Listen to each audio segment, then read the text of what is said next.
ESPN's College Football Primetime. Brought to you by Dell, the power to do more. Chick-fil-A, we didn't invent the chicken, just the chicken sandwich. And Discover Card, it pays to switch, it pays to discover.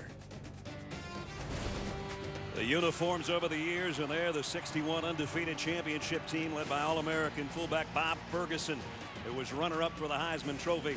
Here's Boom Herron, an emotional night for him. This will be the first time he's playing on the home field after the long suspension. And last week he came back with over 100 yards rushing, and the coaches say they need his leadership. Let's check in. Third member of our team is Holly Rowe. Holly.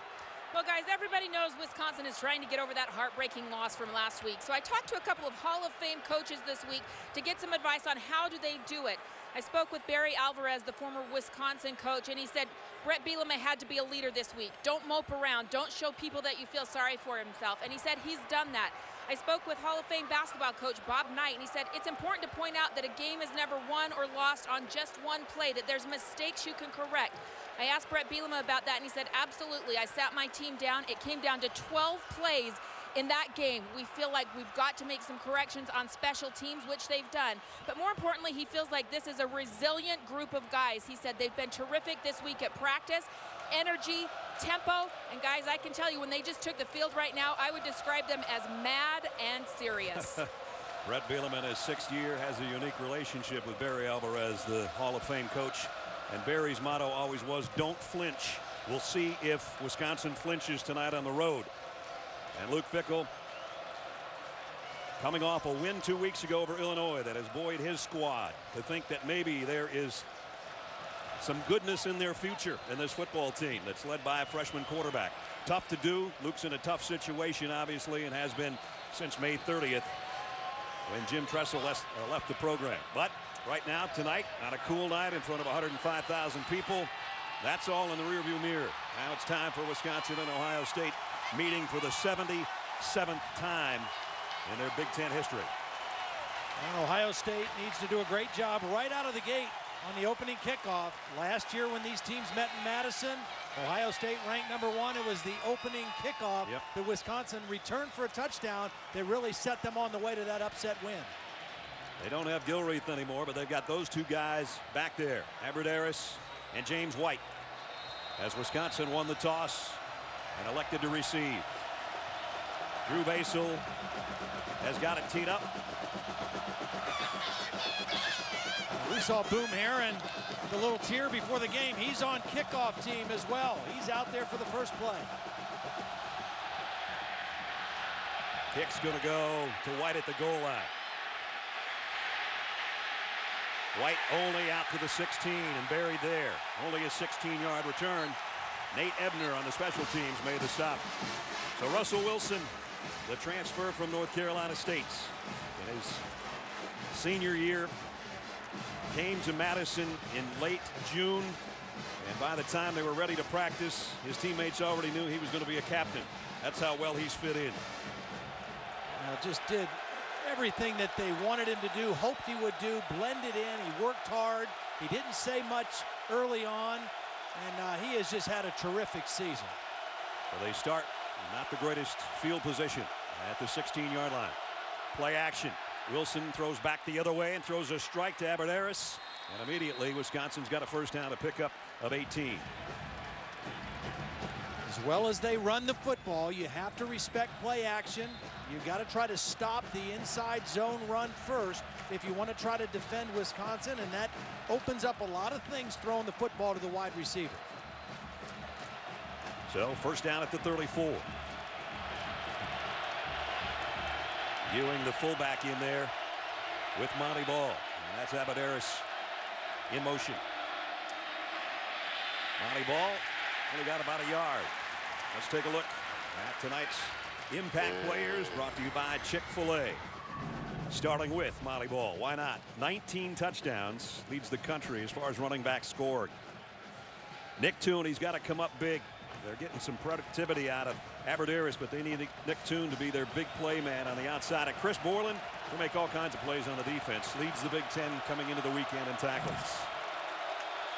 Second down and 8. Blitz coming.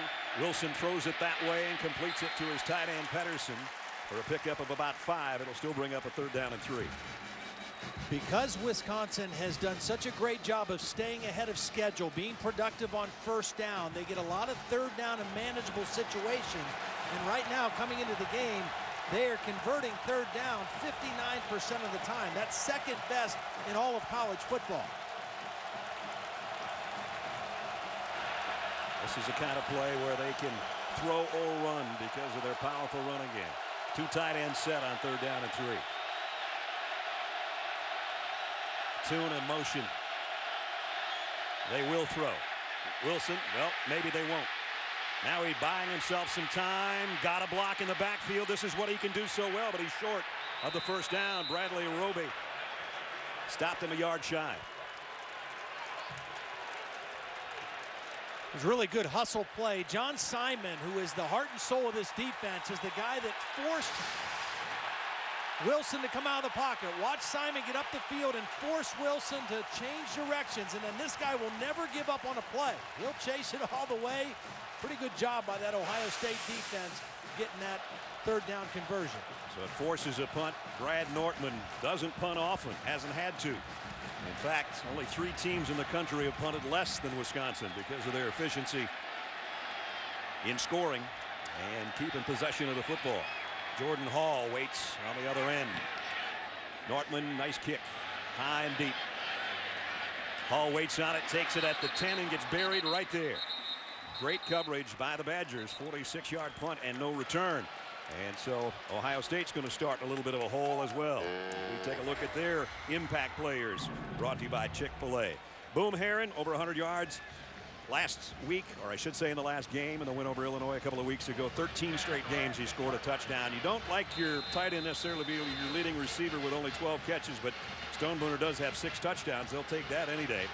We talked about John Simon on that last series already. He shows his impact on the defense for the Buckeyes. 1st down, Ohio State. And a handoff to Boom Herron. On a cutback run and a nice one. And he's going to be out for a 1st down. Got 11. Ran over the umpire in the process, and you hear the chants of Boom already here in the early going.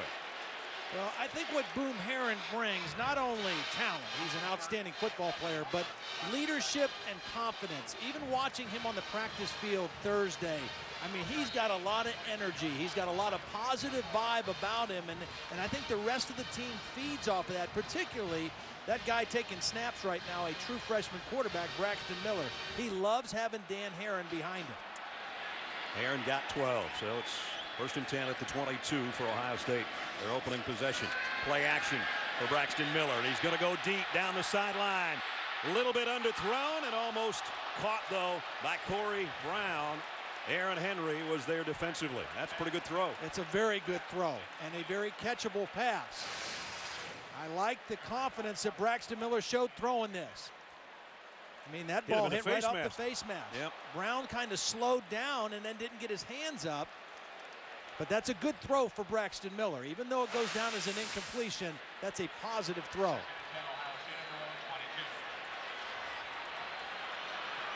So it's 2nd and 10. And again, a full house backfield with Boren, the fullback, flanking Braxton Miller in sort of a pistol set. Herron only got a yard or 2 that time. Borland and Henry combine on the tackle. Well, again, to be good in college football, you've got to be balanced on offense. You can't only run the football. In the last 5 games, Ohio State just has had no success throwing it. Now, part of that is they've used different quarterbacks. They started the year with Joe Bosserman, then they went to Braxton Miller. They tried to protect him. They run it better than throw it, but you've got to have some balance to beat a quality team like Wisconsin. They've got 3 wideouts in there for the freshmen right now. On 3rd down and 8. They're only a 35% 3rd down conversion team. Straight drop. And now Miller flushes, and he'll run with it, and he's not going to get anywhere near the 1st down, courtesy of Brendan Kelly, who stayed home on his defensive end spot and made the tackle. I think what you're going to see out of Wisconsin's defense is a very controlled pass rush. I mean, they had to do this when they played Nebraska a couple weeks ago, and Taylor Martinez, who's a good runner, they're going to rush the passer, but they're going to do it under control, try to only get about 5 yards up the field, and then try to keep that quarterback in there where they can make a play on it. So now Ben Buchanan set to punt. Abradaris leads the country in punt return yardage. And he'll have a chance to handle this one at the 31. Nice coverage that time by Ohio State. Good coverage and a perfect spot to kick it. Abradaris had nowhere to go except to the ground. Second chance for Russell Wilson and company when we come back. Aerial coverage provided by Goodyear. Everything Goodyear's learned, making tires that go the distance, inspires what they roll into yours. Goodyear, more driven. Second time Wisconsin's going to be driving from the 31-yard line this time after the punch. They're retaping the right ankle of Boom Herron, and a sprained ankle so far. We'll see if he's able to come back. Yeah, certainly they need him. They took the shoe off, taped the foot, put the shoe back on, taped over the shoe. So that's a lot of tape. Yeah. Here's Monty Ball. Nowhere to hide. Maybe got a yard if he's lucky. As we said, that Ohio State defense still tough, as it seems to be every year. They only give up 117 yards on the ground, and Jim Haycock's group always in the top, seems like 10 or so in the country. Yeah, well, they're always good at keeping teams out of the end zone. I mean, that's what they've consistently been good at, and I think because they're big and physical up front, and they match up with anybody they play in the Big Ten from a physical standpoint up front. And that's the challenge Wisconsin has. As good as they are on the offensive line, this may be the best front they've played all year. Abradaris in motion. Here comes pressure off the corner. Wilson goes that way, complete. And it's going to be close to a first down for Brady Ewing, the big fullback. A nice job of Ewing breaking a tackle in the open field. Christian Bryant was there in coverage, the safety. And Ewing just kind of ran right through the tackle of Bryant and got close to that first down marker. It's the 9th catch of the year for Ewing, and he got it out within a yard of the first down. But here's 3rd down and 1 again. Last time they had 3rd and 3, they didn't get it as Wilson scrambled. They're loaded up, though, with 3 tight ends in there.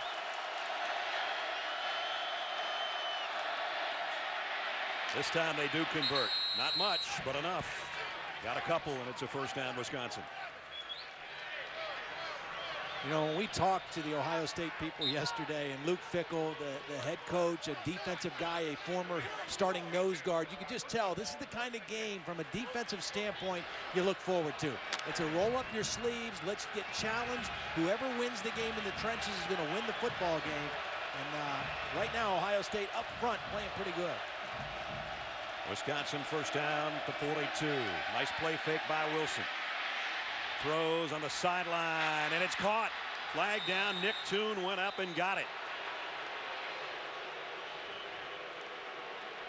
Nick Toon, who came in with over 500 yards receiving and almost 19 yards a catch, and he got 20 on that one, but again, a penalty marker.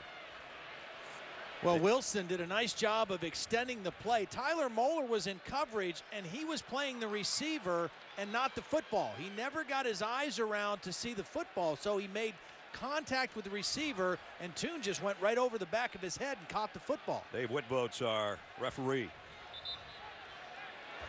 And here's the call. Pass interference, defense. The penalty is declined. You don't want to take the penalty when you picked up 20 on the throw. So Wisconsin is in Ohio State territory at the 39-yard line. Watch Moeller. He never finds the football, so he makes contact with Toon. Toon's got his eyes on the ball the whole way and is able to time his jump and go up and make the catch. Nick, who's passed his dad on the reception list for the Badgers, closing in on the yardage list. And his dad is in the top 5 for Wisconsin all time. 1st and 10. Play fake, and the bootleg, and the throw is perfect out to Ewing again, and this time he does have a first down. So they're using the fullback out there in the flat, and it's working beautifully. Well, when you run bootleg as a quarterback, you make the fake, you get your head and eyes around, and then the first open receiver you see, you get the football too quick, and that's what he does. He gets his eyes around, he sees Ewing outside the defense, get him the football. Don't mess around trying to throw it deep down the field. Let him catch and turn upfield and get a nice gain out of it. Russell Wilson is 5 for 5 to 4 different receivers. That guy's caught 2 of the 5. Now back to the ground. Monty Ball for 3. And Storm Klein, the middle linebacker, on the hit. And already, you know, if you haven't watched Wisconsin play, but you're familiar with how they like to play, you see the difference this year with Russell Wilson. I mean, they've always been able to run the football. They've always had outstanding linemen and backs that run for 1,000 yards. But this is the most gifted quarterback that they've probably had in ever, maybe. I mean, he is very talented as a thrower, but also with his feet. 7th play of the Badger drive. 2nd down at 7. Again, play action. Wilson fires to the end zone, overshot Aberderis. Coverage back there by Travis Howard. It'll be 3rd down and long.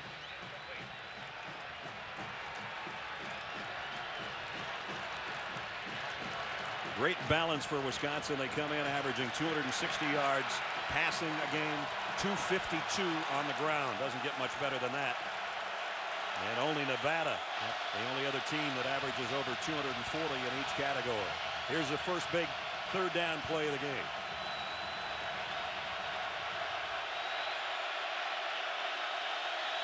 Out of the shotgun.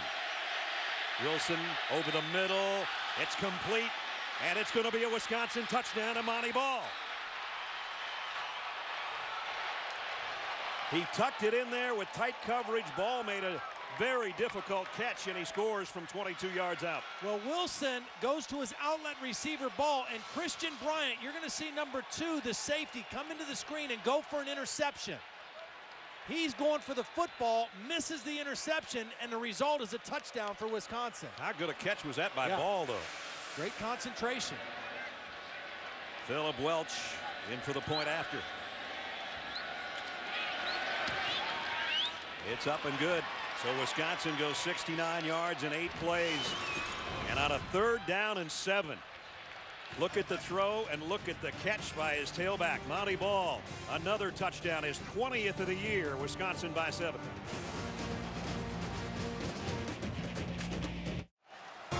ESPN's College Football Primetime is presented by Hampton Hotels. At Hampton, we love having you here. And in part by Chrysler, imported from Detroit. And Aflac, official partner of the Heisman Trophy. Back in Columbus, where Monty Ball, his 10th catch of the year. I don't know if he's had any better than this one for the touchdown. Well, before he went out, he helps Josh Oglesby by chipping on John Simon, the best pass rusher. Then he gets out in the route, uses those hands to make the great catch. So he did 2 things really well on that play, help his tackle and catch a touchdown pass. And then he left Andrew Sweat in the wake at about the 10-yard line with the last move to get in the end zone. That's his 3rd reception for a score this year, capping that 69-yard march. Russell Wilson off to a red-hot start. Alec Lerner now will kick. Jordan Hall and Chris Fields wait on the other end. Jordan Hall at the 3. Out across the 25 where he stood up there.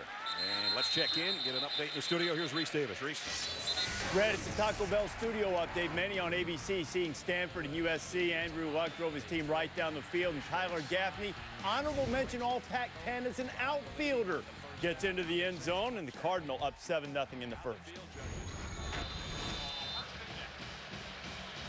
Now here in the scarlet and gray uniforms from '61, the throwback unis for Ohio State. And Braxton Miller, their freshman quarterback, start the 26-yard line. Miller in the shotgun. Hasn't run by design yet tonight. Won't here either. Herron's going to be knocked down for a loss. Mike Taylor, the junior linebacker, a loss of 3. Nice play by Taylor. Well, what you would expect Wisconsin to do is crowd the line of scrimmage, stop the run, really zero in on Boom Herron running the football and also Braxton Miller, and force the young quarterback to throw the football, because they have not proven that they are going to be successful doing that. That 115th really jumps out at you, doesn't it? You know, and that's a freshman quarterback and a lot of young receivers. Remember, their best receiver, DeVere Posey, is still suspended. Miller, here's a quarterback draw.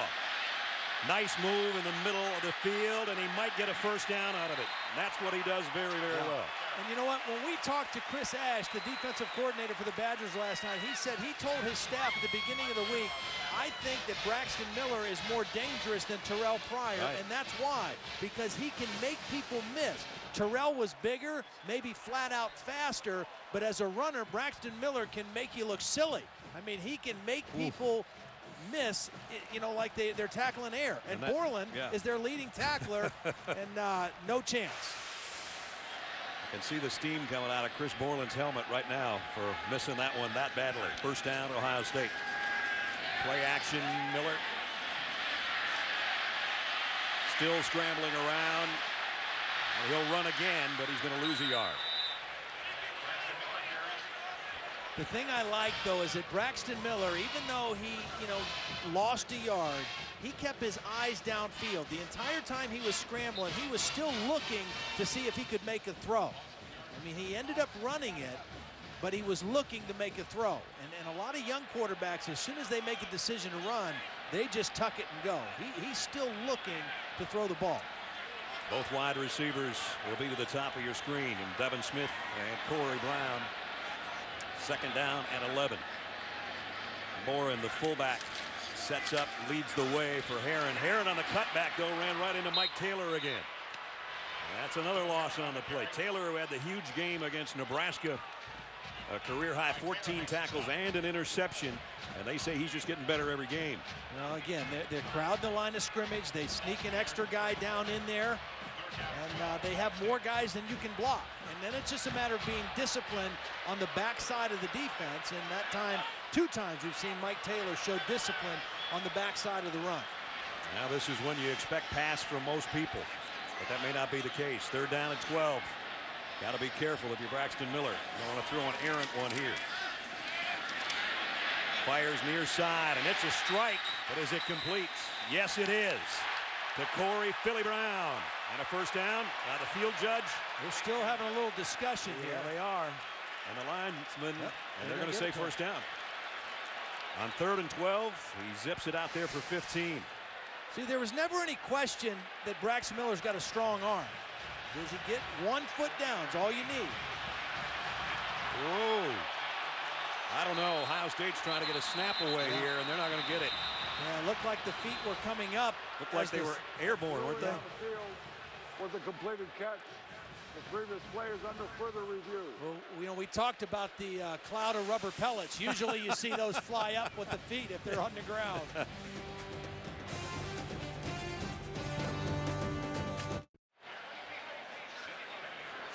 After further review, the ruling on the field is confirmed. First down. It was called a catch. It was confirmed during review during our break. So here's another look at it. Yeah, I didn't think so. The ball, you're going to see, his foot was down, and then when he caught the football, well, I don't know, maybe he did have the left foot still down. Very close. Nice catch by Philly Brown. But, again, usually you see that rubber flip up when the feet are on the ground. At the 49-yard line, Wisconsin showing blitz, and they're going to come with it. On the run is Miller, and he's going down. And the ball came out at the end, but the whistle had already blown. Reminder for you, be sure to catch ESPN's BCS Countdown every Sunday until the end of the regular season, when we'll announce who will play the national championship game. Reese Davis, BCS Countdown will feature a variety of analysts among the likes of Kirk Herbstreit, Jesse Palmer, Craig James, and Brad Edwards, our BCS expert. They'll break down the team standings, the bowl projections. 8:15 tomorrow night, continuing at 9 Eastern on ESPNU. There'll be some changes in the BCS top 10 because Kansas State got walloped by Oklahoma after we saw the Sooners be upset on their home field. They took it out on the Wildcats.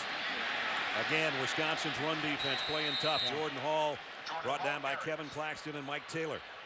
Now, again, when you only have 7 to block and there's 9 guys that you're responsible for, it's hard to block everybody. It's hard to run the football. And right now, Wisconsin, particularly on early downs, are really ganging up on the line of scrimmage and daring Braxton Miller to throw the football downfield. They dared him on 3rd and 12 last time, and he threw a 15-yard dart out to Corey Philly Brown. We'll see what he does this time.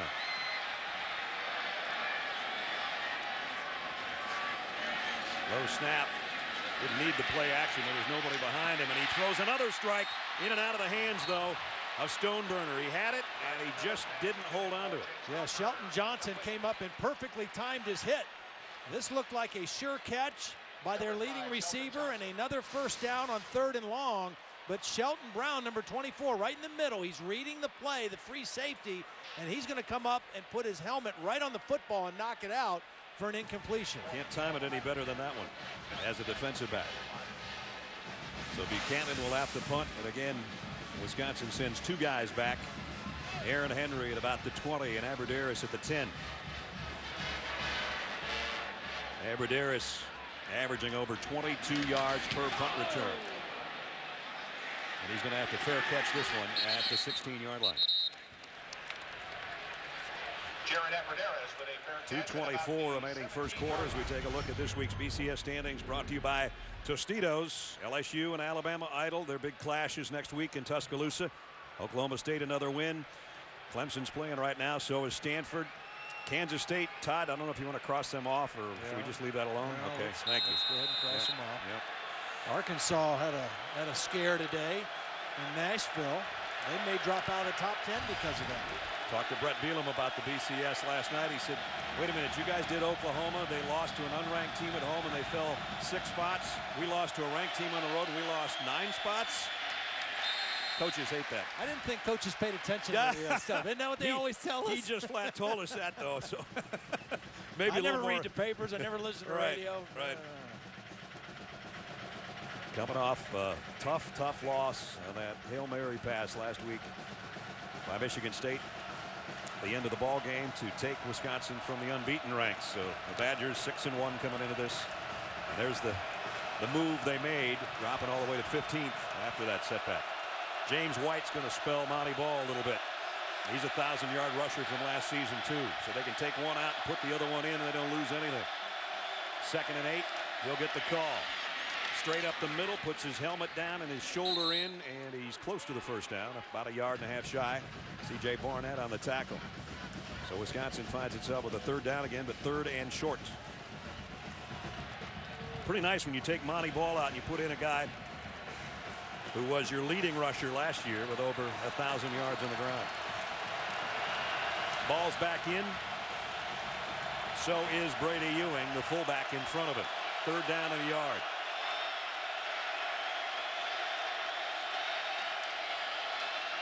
Ball. Oh, man, what an open tackle by C.J. Barnett. You talk about a form hit from the secondary, and he's short of the 1st down. Well, they pulled their best lineman, Kevin Zeitler, number 70. He was pulling on the play and leading up, and they forced Ball to bounce it out. Now, I thought his forward progress got the 1st down, but it was an excellent hit by Christian Bryant. Or check that, C.J. Barnett. All right, our yellow line is not a perfect science. He's not even close to that yellow line, but you got to go by the markers on the field. And still, now they're going to take a look at this. Ruling on the field, the ball crossed the line to gain was a 1st down. Previous play is under further review. So this one's going upstairs to Steve Newman, our replay official. And John Langen is helping him in the booth. Simon crashed down. He forced Ball to bounce it out a little bit. Boy, I'll tell you, he was hit right in the hole, and there was no forward movement after the hit. If indeed the 27-yard line was where the official markers are, the sticks on the far sideline, then he didn't get it. But you're going to see a great form tackle right here. Boom. And he's 2 feet shy, if you ask me, but nobody asked me. The only problem is they've already moved the chains to the 27. So the 1st down markers are gone. I mean, that doesn't help you. And had they left the chains where they were and had a review, they had something to play with. I'm not sure what they're going to use as their criteria here to say whether or not it's 1st down or not. As you can see, there's the setup. That's set up for a 1st down already. So now here's what I think. All right, Todd, you can do it. There's a replay. You can see right there. That is right at the 27. And I don't think he got to the 27. After further review, the runner was short of the line to gain. The ball will be just over the 26-yard line. Fourth down. That's why we have a replay.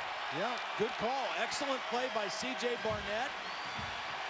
The way you want to tackle Monty Ball, up high. Don't let him fall forward for the first down, and they got it right on the review.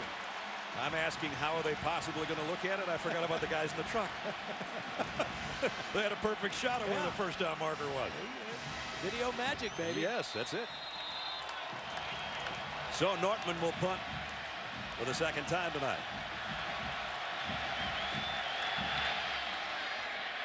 Jordan Hall calls for the fair catch and takes it at the 32-yard line.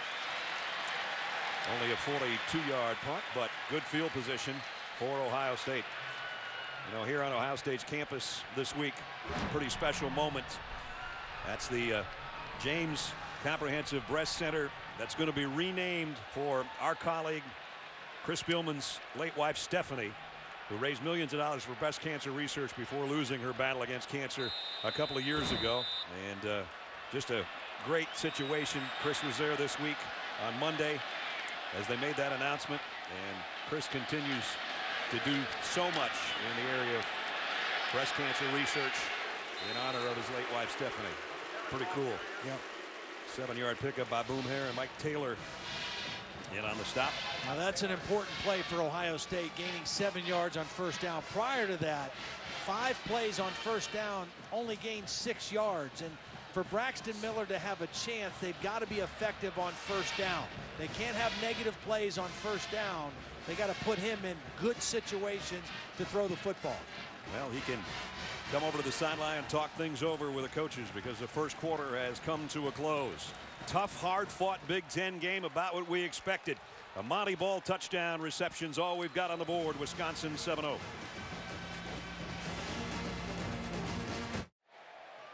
I'm not quite ready to think about basketball, but you got to think about it. Evan Turner and Michael Redd, B.J. Mullins, Coach Thad Matta, Mike Conley, all here as Ohio State begins another basketball season. Preseason poll, they're ranked number 3 in the country. My partner in his spare time, I don't know where you have spare time as a high school basketball coach. You went to practice yesterday. Yeah, I got a chance to watch him yesterday. It was outstanding. And just always trying to pick up new things, new drills, new techniques. Thad Matta does a great job. They're the preseason pick to win the Big Ten. Wisconsin, by the way. The opponent tonight on the football field is pick number 2. And here's Boom Hare and drilled by Taylor. After a pickup of 1, it's going to be 3rd and 1 after we check in with Reese Davis. Hey, Brad, Georgia Tech and Clemson. Tech had scooped and scored on a fumble that the officials blow dead. It was overturned. Tech got the ball and then ended up having to score on a 4th and goal with Orwin Smith. Georgia Tech on top of Clemson in Atlanta, 7-3. Some seeing it on ABC. Georgia Tech having lost back-to-back games. Clemson undefeated. Always a great battle between those two schools that are about 120 miles apart. Braxton Miller on the give to Herron. He's met in the hole, but he got a first down. Yeah. Jordan Cahoot made the hit, but he didn't Cahoot and can hit enough to bring him down early. Well, it's a game of leverage, and Herron was lower than Cahoot on that play and got the first down. I think with that conversion, now Ohio State should take a shot throwing the ball downfield. They've got to get some chunk plays out of their passing game. They just got a nice conversion. Play action opportunity here and take a shot down the field. He had a deep strike that was almost complete in the first quarter. And he threw a couple of nice outs on 3rd down to pick up first downs. Herron on the cutback. There's a good open field tackle by Shelton Johnson. Loss of a yard. See, that's what they can't have. They can't have the negative play on first down. They get a little momentum.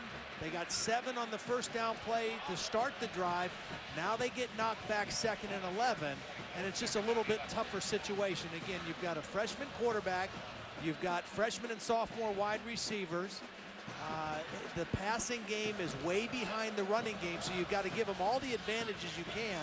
Throwing on first down is one thing that helps. Herron and Hall both in there, one working as a wide receiver on 2nd down and 11. This time it's the run all the way by Miller. He took a big hit from Taylor at the end of that. Took it right in the back as he was trying to spin his way for a first down. Well, he really protected the ball, though. I mean, he came up in there and he covered up that football. This is a designed run all the way. And when he cuts it up in there, he protects it and lowers that shoulder, and he knows he's going to take a lick, but he takes care of the football. So third down again. 3rd and 4 this time. And it's an empty backfield for Braxton Miller.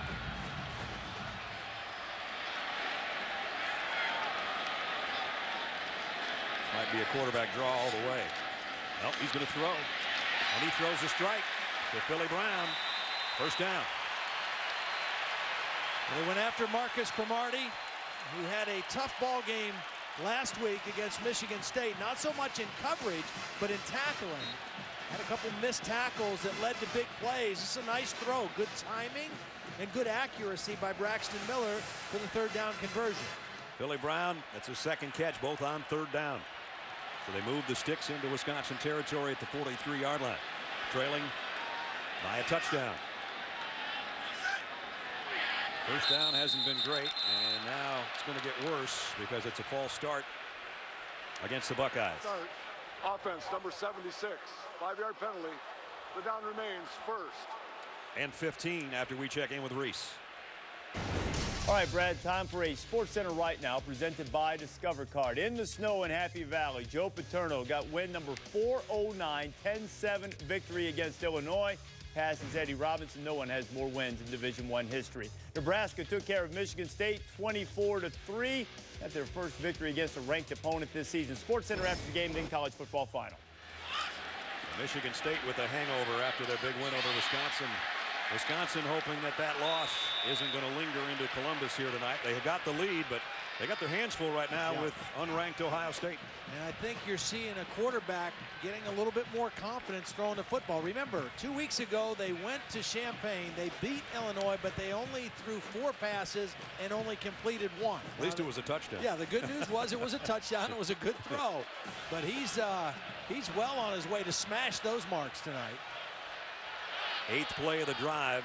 2nd down and 9 in a pistol set here is Braxton Miller. 2 tight ends on the option. And he won't pitch it. He'll keep it inside the 40 near the 38. And we check in with Holly. Well, guys, it's been a month since the last Ohio State home game, and what a difference that month has made in the growth of Braxton Miller, their young quarterback. His center, Mike Brewster, told us that when they played Michigan State here, he was scared. He was quiet in the huddle. He said he just was overwhelmed at that moment, but he is completely different. He said he's communicating better. He's gaining in confidence every single week, and I think you can see what the bye week has done for their offense and his connection with his wide receivers. We can imagine how many starts Brewster's had at about 44 starts, and he's got an 18-year-old quarterback behind him. Here comes a blitz from Wisconsin. On 3rd down, deep sideline, a little too far in front. It's out of bounds. Corey Brown was the intended receiver. And Finellis was covering. Well, they weren't able to convert that time. They have converted a few 3rd downs, but they got a chance if they can get a good punt by Buchanan to really change the field here and put their defense out there with a long field facing Wisconsin. Right now, Buchanan wants to drop one inside the 10-yard line if he can to help that Buckeye defense. He's number 1 in the Big Ten, dropping him inside the 20-yard line with 17. That happens to be his number right there. Ben Buchanan, we look from behind him. And let's see where he puts it. Can't do it a lot better than that. About the 8-yard line. A little over 10 minutes to go in the half. Russell Wilson, he's got the only scoring toss of the night so far. He's on offense when we come back.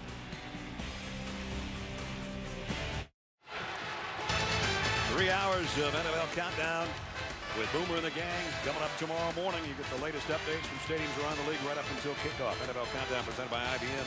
Tomorrow morning on ESPN, 10 o'clock Eastern Time. A.J. Hawk of the Packers got the week off. One of the greats to play linebacker here. And still has the great hair. Yeah.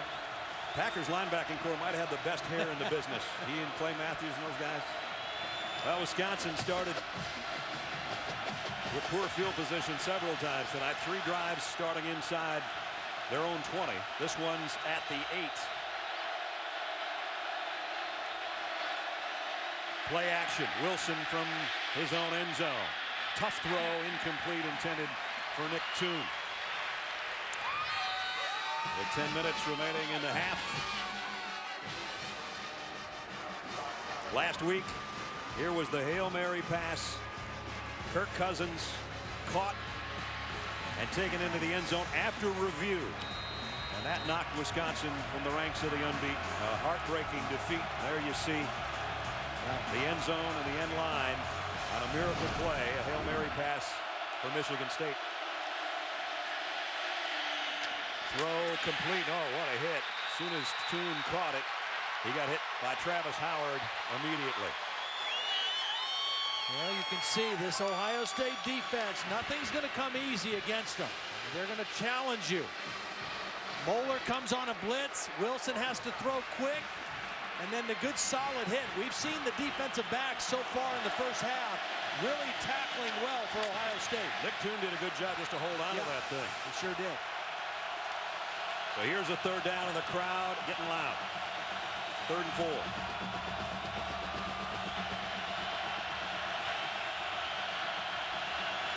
Abradaris, they fake it to him on the end around, and stretching out is Monty Ball, and he's short.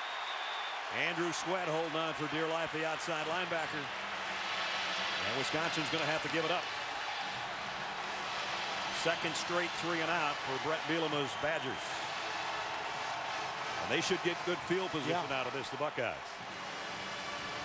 Well, again, that's why they punted before. They wanted Buchanan to knock it inside the 10.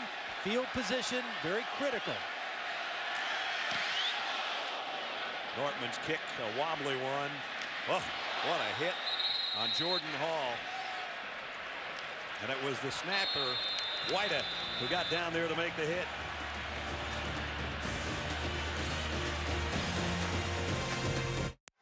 ESPN's College Football Primetime.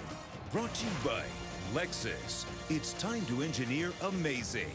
And Bud Light. It's the sure sign of a good time. Here we go. We showed you that Hail Mary pass that snapped Wisconsin's 9-game Big Ten winning streak. With that in mind, how about an Aflac trivia question that has something to do with that? When did the term Hail Mary become synonymous with a desperation pass at the end of a half? Think that one over. Now the answer for you shortly. Good starting field position for Ohio State. Buckeyes at their own 47, trailing by a touchdown. With Todd Blackledge and Holly Rowe, I'm Brad Nessler. This is Braxton Miller. Great spin move in the hole to get himself to midfield. Mike Taylor, another tackle for Wisconsin. You know, the Hail Mary play, you know every Wisconsin player, coach, fan saw it 1,000 times in their nightmares, but this play happened earlier in that drive.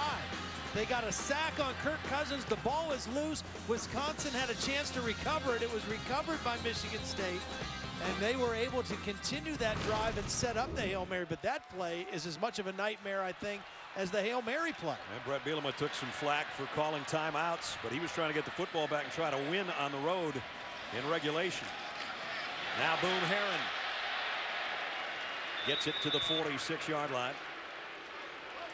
I think knowing Brett, he would do the same thing again. Probably, maybe not the last time out, but the first two, he was trying to get the ball back and force a punt. Well, that first time out came after that sack. I mean, that was a first down play. It set up 2nd and 20.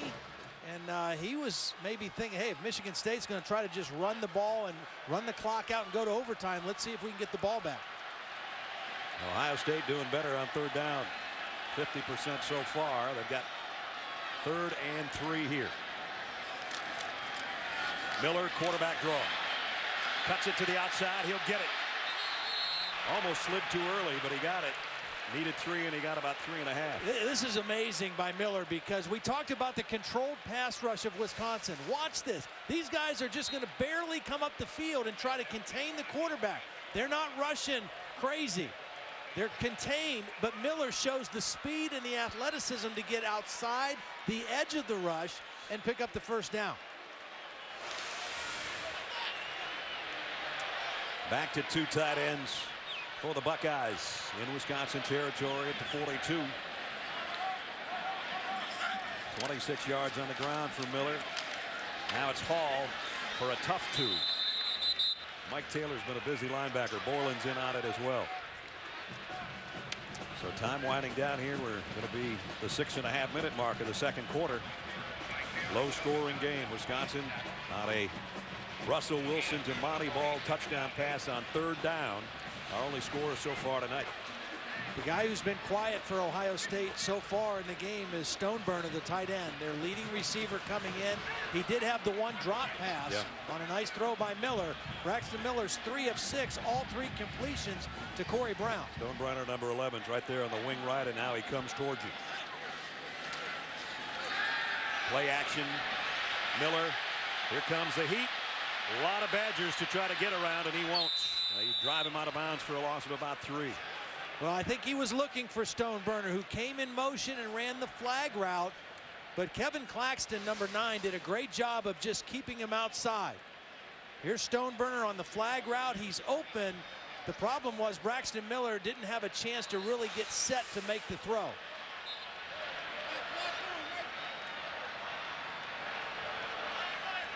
So now it's 3rd and 10. 3 wide receivers set for Braxton Miller. You got to get it all the way to the 32-yard line for a first down. Comes a blitz. He's in trouble, but now the middle of the field is open. Miller takes off and gets a first down. Great run by number 5.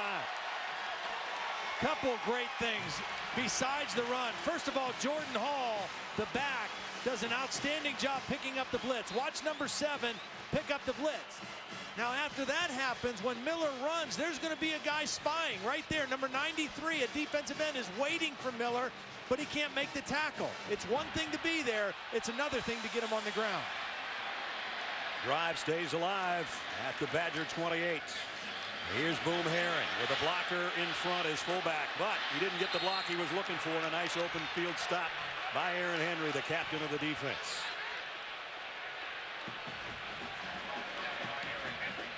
Seen some good tackling on both sides, the secondaries tonight. That's why these 2 defenses are both highly ranked. One thing we haven't seen Ohio State try, might be a good chance right here, 2nd down and 12, is a screen. We haven't seen a lot of man coverage. It's been mostly zone coverage by Wisconsin. Might be a good opportunity to throw a screen. 8th play of the drive hasn't taken them very far, but it has chewed up 4 minutes. Only 4.5 remain in the quarter. Herron, Wisconsin just waiting for him right there. Taylor, that's the 10th tackle Mike Taylor's been in on so far tonight. I mentioned his career high was against Nebraska with 14. If he keeps playing like this, he's going to have 25 by the time the night's over. Yeah, it was Taylor and Nzegwu who both were there waiting for Herron, anticipating run and making the stop for no gain. And now another 3rd and long for Braxton Miller. They've been able to survive these 3rd and longs with his scrambling ability and one of his deep sideline passes to Philly Brown. And what he can't afford here is a sack, because they're at least in a position to attempt a long field goal. Miller again on the move, throws on the run, completes it to Hall. Taylor another tackle with help from Van Ellis, but it's a pickup of 8. Miller took a pretty good shot after that throw from Brendan Kelly, who was in pursuit. Now they can try a field goal. Yep. Got to get some points. You got some momentum. You got a little bit of movement with your offense. Some success for your quarterback. Got to pay it off with some points. See 8 straight for Basel after missing the first 2 of the season. 47 his season long. This one's from 39. To try to put the Buckeyes on the board. Basel's kick, and it hit the left upright and went through. Well, maybe Lady Luck's looking down on Ohio State tonight on their homecoming a little bit. Must be the left upright you need to hit. Illinois hit the right upright at the end of the game and lost to Penn State today. Hit the left one, and it'll kick in, I guess. There you go.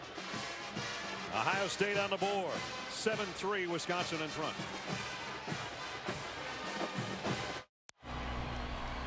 Drive to the national championship bus. TJ Tart on the pole as our driver. Got us over here. He'll get us home tonight. How about the way my man weaves through those narrow streets? I don't know how he backed up that street today. I missed that. He's a magician. I closed my eyes and he didn't hit anything. A 31-yard drive in 10 plays, average 3 yards a play. It nets 3 points on the board. And now it's Basil to kick back to Wisconsin. Aberderis at the goal line. Trying to go to the left, find a little crease. Aberderis got it out to the 28. Kicker made the tackle. Basil, who hit the field goal, makes the tackle on that one. A little bit earlier tonight, we asked you our trivia question. It was, when did the term Hail Mary become synonymous with a desperation pass to end the half? Let me take you back to 1975, Metropolitan Stadium, Bloomington, Minnesota. In the cold of December 28th, Roger Staubach back to throw. Desperation heave. You're going to see pass interference on Drew Pearson on Nate Wright right there. But it wasn't called. And Drew Pearson with a catch and the touchdown, and the Cowboys advance in the playoffs. Final 17-14, and the next day, or after that game, Roger Staubach gave it the name, the Hail Mary, which was, in this case, full of grace. It was full of garbage if you were a Minnesota Viking fan. It was offensive pass interference. A lot of bitterness there. There's a lot of bitterness that some of us just can't get over. 6-yard pick. Well, if Brad hadn't said that, I was going to disclose his Minnesota roots to you. Coming up on the Wendy's halftime report, Mark May and Lou Holtz will join me at Pac-12 arms race where the defenses have shown up. Sparty stumbled a little bit in 4:09 for Joe Pa. See you in a bit, Brad.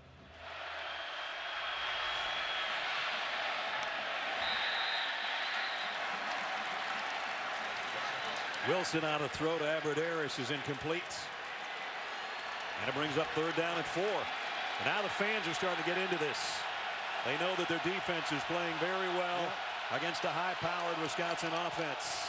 And on homecoming, they want the ball back and more points before halftime. And they've done a great job on 3rd down. The Badgers are only 2 of 5 tonight on 3rd down, and coming into the game, 2nd best in all of college football, converting 59%.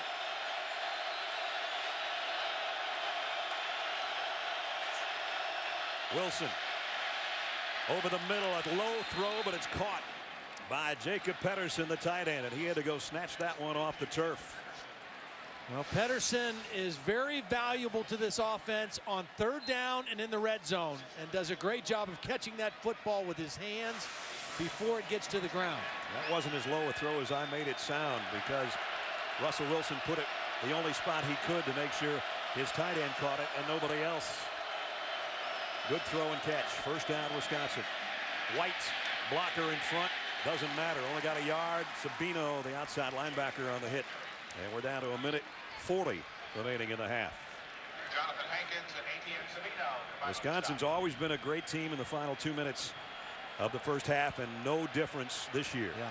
And Russell Wilson's been magnificent. And that's been a big part of it, and his ability to run and throw is what makes him so dangerous. Remember, the Badgers have all of their timeouts remaining as well. On 2nd and 9 from the 42. Wilson going to throw to his safety valve. It's Monty Ball, who broke a tackle down the sideline, gets what he can, and then gets out of bounds. John Simon, the heart and soul of this defense. They've been double teaming him. They've been chipping at him. This time he almost gets there. He comes around the back of Wilson, gets him on the ground, but Wilson had already gotten rid of the football. Wilson has such great pocket presence. Just that step of about a foot got him enough room to throw the ball.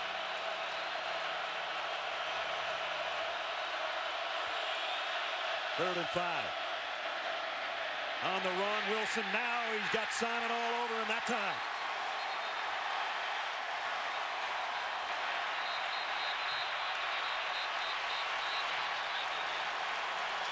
Simon's 4th sack of the year is a big one with just over a minute to play in the 2nd quarter.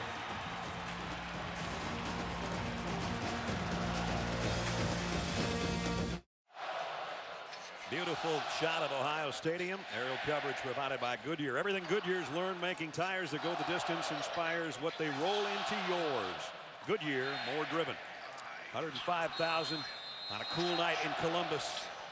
And a tough-hitting Big Ten game. Wisconsin leads 7-3. Brad Nortman has been more busy punting tonight than he has all season long for the Badgers.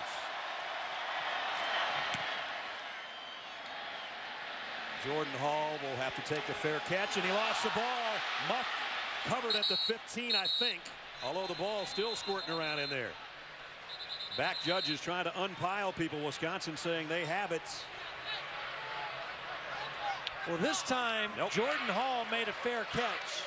And he's gotten hit right after he's caught a couple.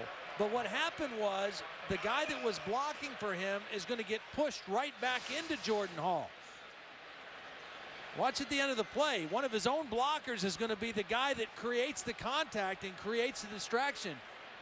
Jamie Wood, number 21, is the guy who almost caused a big turnover for Ohio State right there. Hall got back on top of it, though.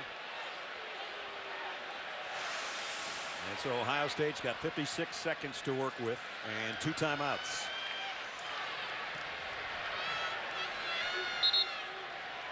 Well, you know, Ohio State, I mean, they got to be feeling pretty good about where they are. You know, they're going to get the ball to start the second half. They got to take care of it right here. There was a block below the waist. That's why they backed it up inside the 8-yard line. And it would probably dictate what they want to do here. And Brett Bielema is going to use a timeout here. Flashback of the end of last week's game. He wants the ball back. 49 seconds, still halftime. Qualify got weathered out in Martinsville, so Carl Edwards, who has the points lead, is going to be on the pole. The Chase NASCAR Sprint Cup continues at Martinsville. Coverage starts ESPN tomorrow at 1 o'clock Eastern time. Ohio State backed up at their own 11-yard line. As Todd said, you don't expect a lot of fanciness here, and Brett Bielema used a timeout in hopes that he can use a couple and force a punt. 2nd down and 7 as it is for the Buckeyes at their own 11. Heron going to be hit. Ooh, took a kind of a funny hit in there. Held onto the ball, and another timeout will be taken here. Well, Brett Bielema could be thinking 2 things. Number 1, we could get the ball back and give Russell Wilson and the offense a shot. Or number 2, they've actually been fairly close to a couple punts already early in this ball game. So they might just want to have the opportunity to force the punt and go after it. You know, it's weird that we kind of replayed last week's game against Michigan State. We said taking those timeouts at the end of the game. Brett took a lot of flack about that, or at least from some circles he did. And here he's doing basically the same thing at the end of the half here. Well, it's a different situation at the end of the half. This one makes total sense, Right. you know what I mean? Because why let Ohio State just run the clock out? They're deep in their own territory after the muff punt and the penalty. So at least, for if nothing else, at least go after the punt. You had a punt blocked against you right at the end of the half last week that resulted in a Michigan State touchdown. He's thinking maybe we can do the same thing this week against Ohio State. 7 minutes more for the Buckeyes in time of possession. If they pick up this 3rd down, the timeouts are not going to matter too much. If they don't, Wisconsin will take another one and try to get the football back. And it's going to be a zone read, and it's going to be Braxton Miller, but he's stopped in the open field. Nice tackle by Claxton. Yeah, I think Braxton Miller thought for sure he was going to get this easy. And Claxton, who's played well this first half, an excellent open field tackle. Final timeout. Let's reset the clock for 4-0.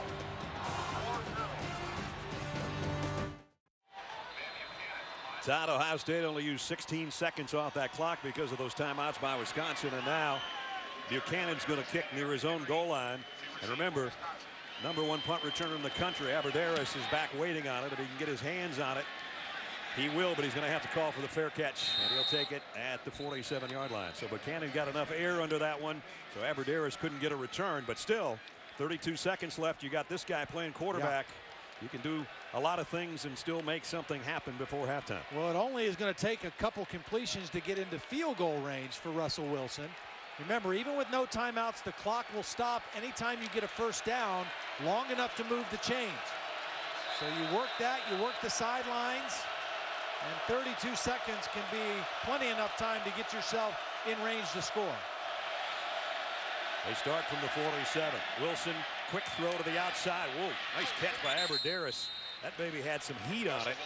Looked like he caught the back end of it and got about 9 yards on the reception. This guy has really played at a high level this year. Aberderis, a sophomore, good size, 6'2", 180. He's a walk-on. I guess he's on schedule to get a scholarship in January. He gets the first one. Yeah. Second down and a long yard. Wilson, quick fire. It threw behind Monty Ball. Maybe a little miscommunication on where Ball was going on that route because he had plenty of space around him and the pass is behind it. Well, this is unfortunate for Wisconsin because Ball is going to be wide open going down the seam. And if he catches this, he's still running. Yep. And somehow there was a misfire there between Wilson and Ball. Remember, Wisconsin used all our timeouts just to get the ball back. Third down and a yard. If they pick this up, the clock will stop while they move the chains. But first and foremost, they need the yard. Wilson, look out from behind. He's not going to get it. That's the one thing they couldn't do is take a sack. Adam Bellamy and John Simon back there. Well, Simon again with his quick pressure forces Russell Wilson to leave the pocket. Watch Simon. 54 is going to force Wilson out, and then from the backside, Bellamy cleans up with the sack. But it was Simon's effort that created the play. Simon letting the fans know that they've got to be part of it in the next 2 quarters because we've hit halftime, and Ohio State hanging in there, trailing only 7-3 as we check in with Holly and Luke Fickell. Well, Coach, this is one of the highest scoring teams in the country in Wisconsin. What have you seen your defense execute and take away that's prevented them from scoring so much in the first half? We played pretty sound. I mean, physically, we played pretty good up front. We stayed square. We haven't done a great job on the passing game right now, but we've done what we thought, stopping the run right now. How would you describe the strides you guys have made in the passing game so far in the first half? Well, we still got to do some more. I mean, we know that. We got to be able to move the ball around. We got to have some balance, but we got to make sure we're not in the hole on second down. Thanks, Coach. Well, they've completed more than they did a couple of weeks ago, and they've completed a pretty good first half at homecoming here on their home turf. 7-3 Wisconsin out in front as we send it to the Wendy's halftime report. Reese, Mark, and Lou standing by, guys. Wilson over the middle. It's complete, and it's going to be a Wisconsin touchdown to Monty Ball. Basil's kick, and it hit the left upright and went through. Wilson, look out from behind. He's not going to get it. Simon letting the fans know that they've got to be part of it in the next 2 quarters. That's what we've got remaining. We welcome you back to ESPN's College Football Primetime presented by Hampton Hotels. And we have had some tough guys, some tough boys in this game. Take a look at it. I was going to say I've done a lot of Wisconsin games. I don't remember the last time I saw 10 yards rushing, or if I ever have. And you can see 18-21 time of possession for Ohio State. And tonight, no first downs on 3 of 6 possessions for high-powered Wisconsin. Well, there's the last time, 4 years ago. They were held to 9 yards, happened to be against Ohio State. And, Wisconsin's going to have to come up with something. At least Wilson's throwing the ball well, but no ground game right now. But they don't have the balance, and that's not Wisconsin football. I mean, coming into tonight, the lowest rushing output of the season was 208 yards against Oregon State, a game that they won 35-0. So they've got to figure something out to get that running game going and get the balance back in their offense. But credit to Ohio State, because up front, their defensive front 7 has outplayed Wisconsin so far. No doubt about it. And the Buckeyes will get the ball first to start the 3rd quarter. The kick will go to the 1-yard line to Jordan Hall. Hall across the 20, tripped up before he could get to the 25, and we check in with Holly. Well, guys, it's a gross overstatement, but Brett Bielema has said we just got to be able to run the football. They're averaging almost 6 yards per carry, so that is a huge miss for them in the first half. But, guys, it's good news that their 2 running backs, Monty Ball and James White, just came out of the tunnel. They have been amped up. They've been dancing over here, jumping up and down, maybe more energy than I saw them have at the beginning of this game. He also said they've got to do a better job getting off the field on 3rd down. He said those quarterback runs from Braxton Miller are killing him. He said some of them are designed runs, he's just trying to make things happen. They've got to lock it down. And he has made things happen. Number 5, the freshman at the controls for Ohio State. Boom Herron, big opening. Herron on his way. Wisconsin trying to track him down. They will, but he's all the way inside the 20.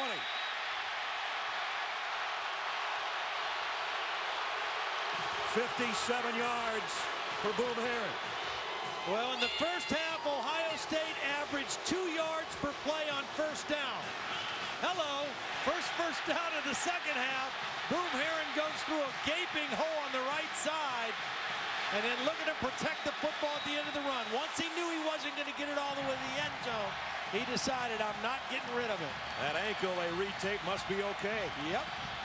In the red zone now, the 18-yard line.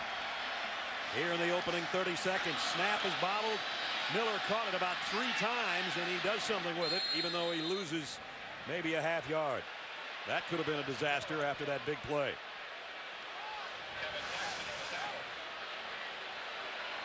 Well, it was an errant snap, maybe a little bit before Miller was ready for it, and then he does what you want him to do. Just try to make something out of it. Get something positive. He wasn't able to get back to the line of scrimmage, but it could have been a whole lot worse. You don't see many wide snaps from the All-American center, Mike Brewster. They lost one, 2nd down and 11. Yeah, that first down play, so critical for this offense. Herron is back in there. He's got the corner all the way to the 2. 1st and goal, Ohio State. Yeah, this is really a breakdown by the Wisconsin defense. Finellis, number 26, watch the corner, lose contain. Herron's going to pop it outside, and Finellis gets sucked way inside. That's his responsibility with no receiver to his side to set the edge of the defense, and he didn't do his job. 102 yards on 15 carries for Boom Herron. 1st and goal just inside the 2 for Ohio State. He'll get it again. This time Wisconsin's there to meet him. Taylor in on another tackle. So is Borland. It'll be 2nd down and goal.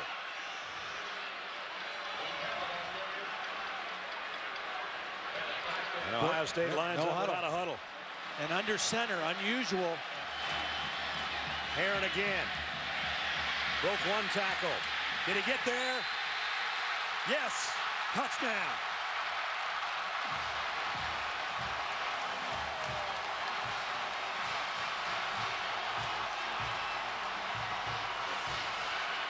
Another look. Was his knee down before he got to the goal line? Maybe. Yeah, kind of looks like it. Ball just has to cross the plane, but it looked like that knee was on the ground before he reached the football over the line. This is going to be reviewed as Ohio State appeared to take the lead, but they're going to take a look at it and make sure. We don't know if it's 9-7 Ohio State. We'll find out when we come back.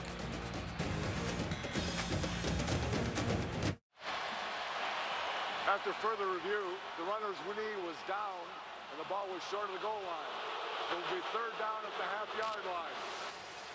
As you take another look, we sync things up.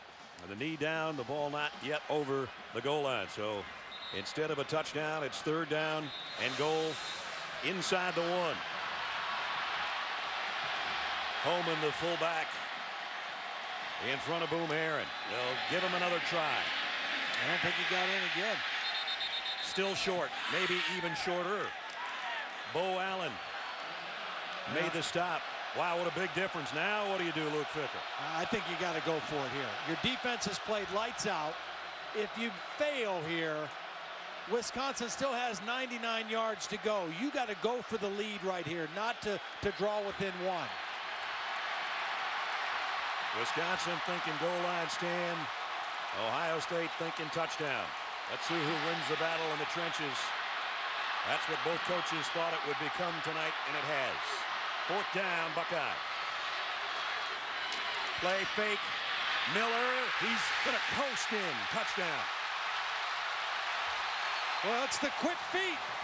It's the quick feet of Braxton Miller, because Brendan Kelly, number 97, was there, but he couldn't get him on the ground. So it took them an extra couple of shots at it, and their quarterback caps off a 75-yard march in 3 minutes to take the lead. Well, that's good poise by Braxton Miller. You call that bootleg, expecting it to be an easy walk into the end zone, and it was anything but that. Drew Basel for the point after. Extra point is good. 7-play scoring drive, all on the ground. And the last one is the best one for the Buckeyes. A coast in for Miller. Luke Fickell on 4th and goal went for it, and his team's got the lead over Brett Bielema in Wisconsin.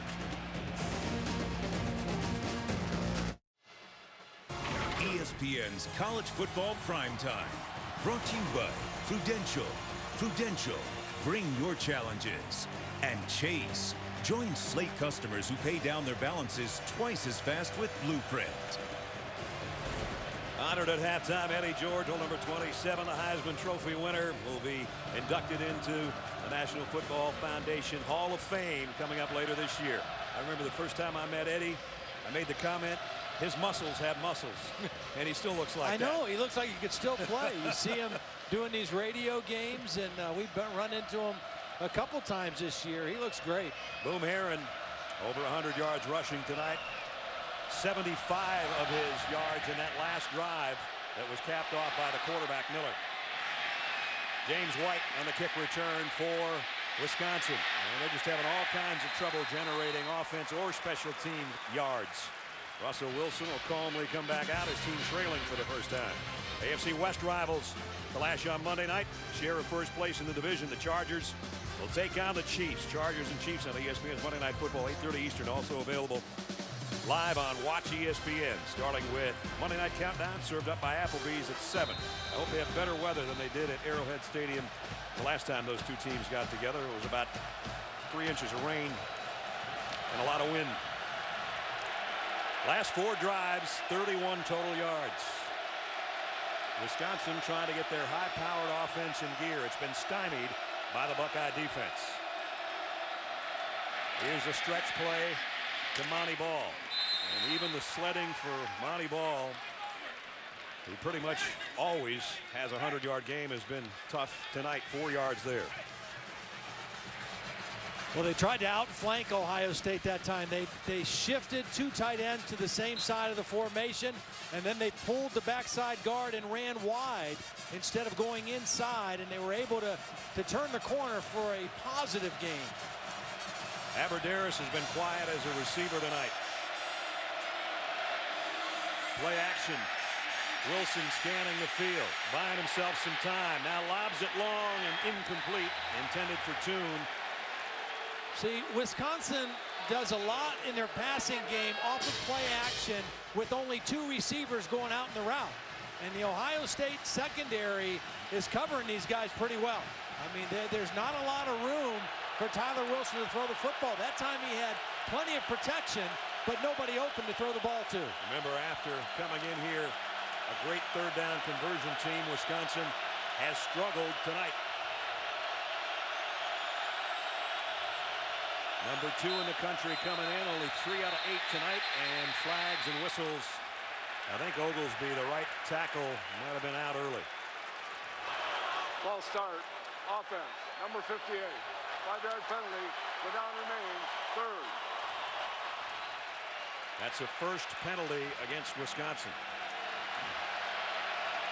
But it puts him in a even tougher spot now. 3rd down, 11.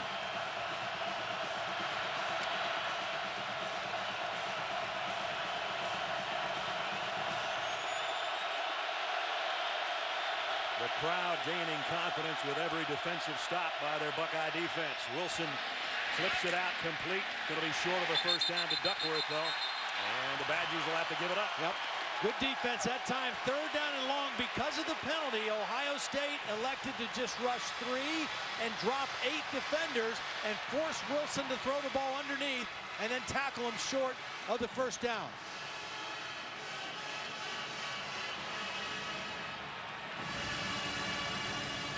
Nortman to punt.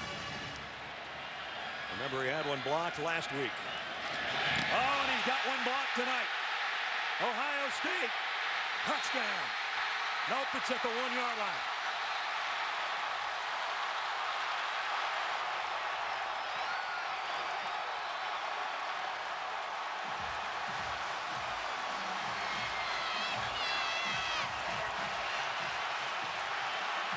Ryan Shazier with a block punt. Shazier's going to come in from the top right. You're going to see them when they come in. He gets right around the shield, and that's what they did last week. Michigan State, they came around the shield.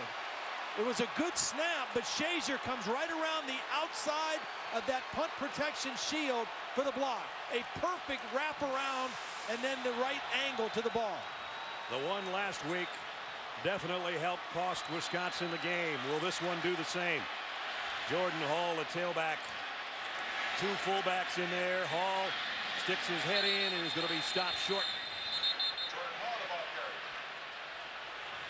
Kevin Claxton on the bottom of the pile along with Borland, the middle linebacker. Now, I don't know if Luke Fickell and Jim Bowman will pull the trigger here, but there could be no better time to call a play action pass than right now. The last time you were down here, you took 4 downs to run the football in. If you call play action right here on 2nd down, Braxton Miller might have somebody wide open for a touchdown. Both Stoneburner and Fragel in there, the 2 tight ends. Hall, nope, Borland's got him again. It'll be 3rd down and goal. The fans a little restless on that call. I think they were looking more for what you had in mind. See, 3rd down now, Wisconsin's thinking it's 50-50 run or pass. Whereas 2nd down, it's more 80-20 run. That's why it's a better down to try that than 3rd down. The thing the Buckeyes have in their favor is number 5 becomes the extra man as a running back.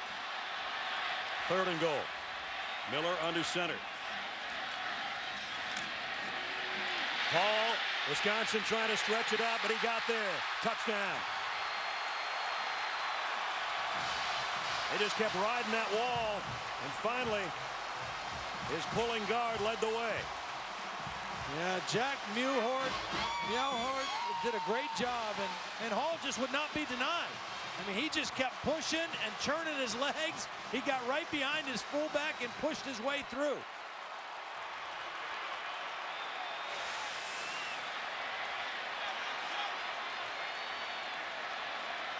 Took him 3 plays to go a yard.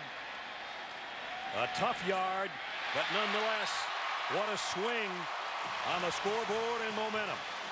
Ohio State. First, it was the block punt of Nortman. 2 weeks in a row he's had one blocked. That set him up at the 1. 3 plays. Jordan Hall bouncing it outside, and the Buckeyes by 10. Be sure to catch ESPN's BCS Countdown every Sunday till the end of the regular season when we announce who's going to play in the national championship game.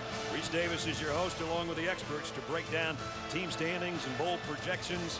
Coverage starts 8:15 tomorrow night and then continuing at 9 o'clock on ESPNU. The aforementioned Reese Davis, we're going to hear from him right after this kickoff. Ohio State 17 unanswered points in the last 8 minutes and 19 seconds, and an entirely different game here at homecoming in Columbus. Well, Robert Burge for Wisconsin, backup guard, 2 weeks in a row, victimized on that punt protection. James White from the 2. White buried before he got to the 20. Great coverage again by the Buckeyes. And Russell Wilson will go to work on offense after we check in with the aforementioned Reese Davis. Reese. Brad, one of the unbeatens on ABC, Stanford against USC. Trojans had 11 yards rushing in the whole first half, but the second half is different because Curtis McNeil is gone. 61 yards, and unbeaten Stanford in trouble. Just sacked Andrew Luck to the Trojans. Stanford had to punt it away. Clemson unbeaten, down 24-3 to Georgia Tech. Ladies and gentlemen, Sammy. And I mean that because I know you love that, Brad. But after that touchdown, Georgia Tech's answer, they're still up 21. And here, Wisconsin only had 10 yards rushing in the first half, much like the 11 the Trojans had, but they've got something working here. Best run of the night for Monty Ball. He goes for 13. So he gets more right there than they had in the entire first half. Wisconsin, I don't think will panic, Todd, although they're on the road and the crowd's getting more and more into this, but they were down 2 touchdowns to Michigan State last week. In the fourth quarter. In the fourth quarter. Yeah. And again, this is where you lean on seniors. And Russell Wilson, he started 43 football games as a quarterback. They're still going to work the ground. Ball 3 that time before Barnett again comes up from the secondary to make the stop. See, you have to make the defense respect both aspects of the game. You can't be all run and no pass or vice versa. And, you know, Wisconsin and Russell Wilson threw the ball well in the first half, but running the football, they struggled. Look at that, what they had coming in. what they were averaging and what they've done tonight, but a couple good runs in a row on this possession. Abbrederis, they give it to him on the end around. Looking for a blocker, doesn't get one, and he gets run out of bounds on the Wisconsin sideline. Well, what a great play by Tyler Moeller. I guess. You know, you think, okay, he's listed as a nickelback, and so against a team like Wisconsin, you wouldn't expect an extra defensive back to be on the field too much. But Jim Haycock said, hey, he's one of our best 11, so we got to keep him on the field. Whether that means he plays nickel or linebacker or safety, whatever, he's got to be out there. The Halloween crowd again comes to life on a 3rd down and 6. Wilson's in trouble, and he's got to throw it over the head of Tune. Guess who was in there? I'd say John Simon. Yep, right up the gut, and Wilson had to get rid of the football, had to throw it away. When we talked to the defensive coaches, they said we've never had a guy here that plays with this kind of energy and effort every single play, in practice and in every game. I mean, if he plays 70 snaps in a game, he's just as fiery the 70th snap as he was the first snap. It's got to be a jittery punter right now. This time, the kick will go to Jordan Hall. And he dropped it, and Wisconsin has it, I think. Yep. They do. Andrew Lacasco on the special teams. Big break for the Badgers. Second time Hall's had trouble with one tonight. One courtesy of his own man running into him. That one he dropped on his own. Well, and he's had a few where he has not caught a fair catch and he's been hit right after the catch. And maybe he was thinking that was going to happen and lost his concentration right at the end and didn't secure the football. So Wisconsin's been waiting for a break. There it is. That time their special teams with a coverage unit trying to make up for the block punt they had. Now can they do anything offensively? I think you strike right now. I think you go play action and try to hit one right here. White up the middle. Given 5.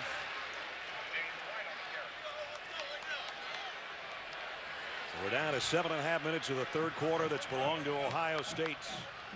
Basically Boom Herron on a couple of long runs. The quarterback with a touchdown, and then a block punt that turned into a Jordan Hall touchdown. That's what we've had so far in the first half of the 3rd quarter, and that's made it 17-7 Buckeyes. Last time they shifted like this, they ran sweep to those 2 tight ends. 2nd down and 5. That's what they're going to do here. White blocking just breaks down. That's a good job by Sweat. Andrew Sweat, the outside linebacker, made the force. And then on the bottom of things, Jonathan Hankins. Big Hank, not as big as last year, but he's a load. The first time they got in this formation, they outflanked the Ohio State defense. Not this time. First of all, it's a great job by Bradley Roby, number 25, the corner, maintaining leverage and forcing it back inside. And that's where Hankins and Sweat were able to finish off the play. If Wisconsin ever needed a 3rd down conversion to try to get back some momentum and get back in the game, it's right here.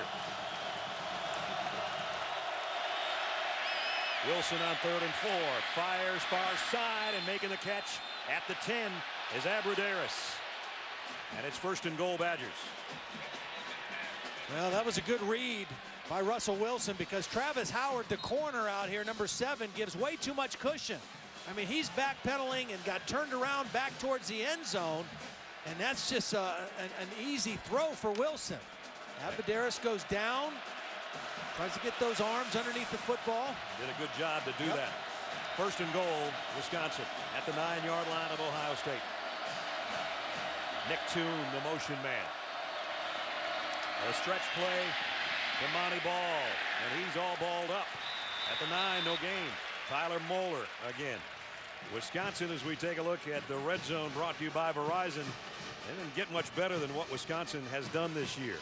32 touchdowns, and overall 36 of 38 scoring opportunities, which is 95%, but 32 of them touchdowns, and that's what Brett Bielema's team needs right now. Well, the reason that they're so good in the red zone is 2 things. Number 1 is their ability to run the football, and number 2, the ability of Russell Wilson to use his legs and his arm.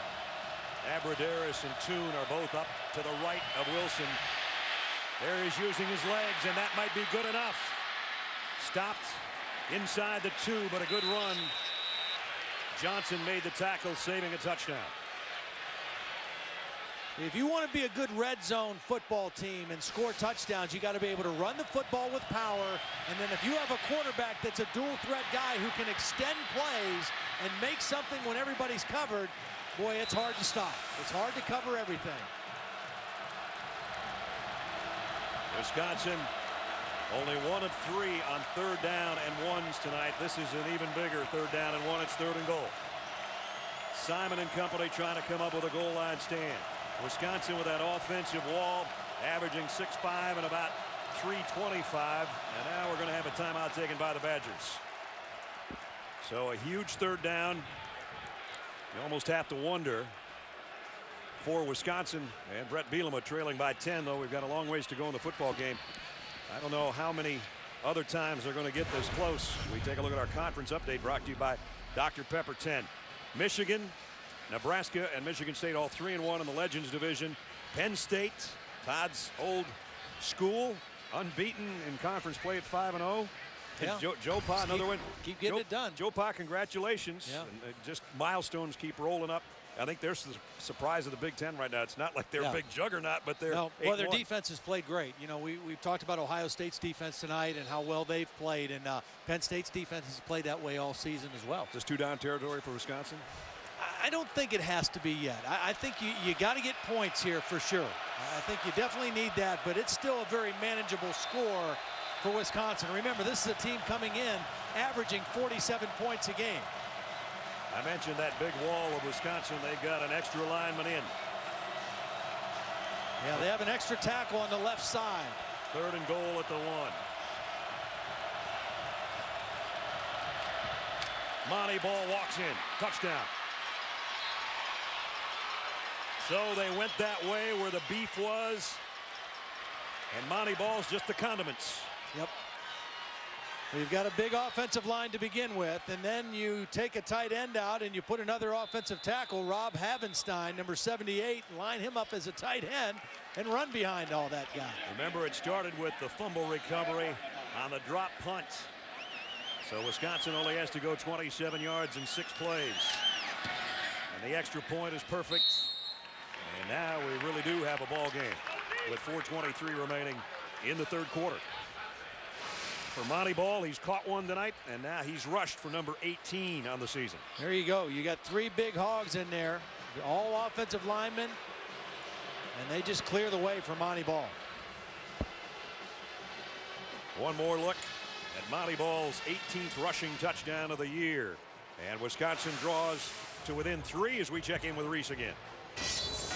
All right, Brad, talked a lot about Andrew Luck and Matt Barkley. It is Curtis McNeil who is stealing the show for USC. His 2nd touchdown of the 2nd half. And number 6 in unbeaten Stanford, trailing for the first time this season, now down 10. So could it be that Stanford and Clemson could both fall from the ranks of the unbeaten tonight, much as Wisconsin and Oklahoma did a week ago? We were at the Oklahoma game. They rebounded tonight. This afternoon, I should say, with a resounding win over Kansas State. And now Wisconsin trying to fight their way back in after the disheartening loss on the last play to Michigan State. They trail Ohio State 17-14. Hall picks it up at the 10 and goes down at the 29. 4:16 remaining in the 3rd quarter. Our aerial coverage provided by Goodyear. Everything Goodyear has learned making tires that go the distance inspires what they roll into yours. Goodyear, more driven. Now the drive for Ohio State will start at their own 29-yard line. Last 13 plays, all runs, but effective ones, especially with Boom Herron, who had 75 yards on 3 carries to get it to the 1, and then Braxton Miller did the rest. And it's Herron again. This time Wisconsin waiting on him. Claxton and Borland are there. But it's another 100-yard-plus night for Boom Herron, whose first game back was last week. First home game in action since his suspension was tonight. And you saw him with tears in his eyes during the national anthem before the kickoff tonight. He's got 105 on the ground right now. He's a real leader. You know, the time he was out, he ran scout team. He worked hard every day, and he tried to lead in any way that he could when he wasn't able to play on Saturdays. He's in a slot right now. Miller comes back on the throw, the quick slant to Brown. He's short of the first down. Good open field tackle by Finellis, but he got 7. That brings up 3rd and short. It's a big throw. You know, you don't get the first down with the completion, but you bring up, like you just mentioned, 3rd and short. Now you can do either one. You've got 3 options here. You can throw, you can give it to Boom Herron, or you can let your quarterback run. But all of them are pretty good options on 3rd and 2. They got both tight ends in there. It'll be Herron. He's got the first down and plenty more. Needed a yard, got about 7. Zach Boren never gets to carry the football. 0 carries, but number 44 does know how to block, and they like to run behind him. He does a great job of finding people to block in the hole, and Boom Herron knows who to run behind, right behind 4-4. There's been some collisions between the 44s tonight. Boren for Ohio State and Borland, the linebacker for Wisconsin. Miller now out as a wide receiver to the top of the screen. This is a wildcat for Herron. And he's going to make a very good run out of it. Maybe a first down, in fact. Penalty marker down, though. We've had very few flags tonight. I think that's only the 4th penalty between the two teams.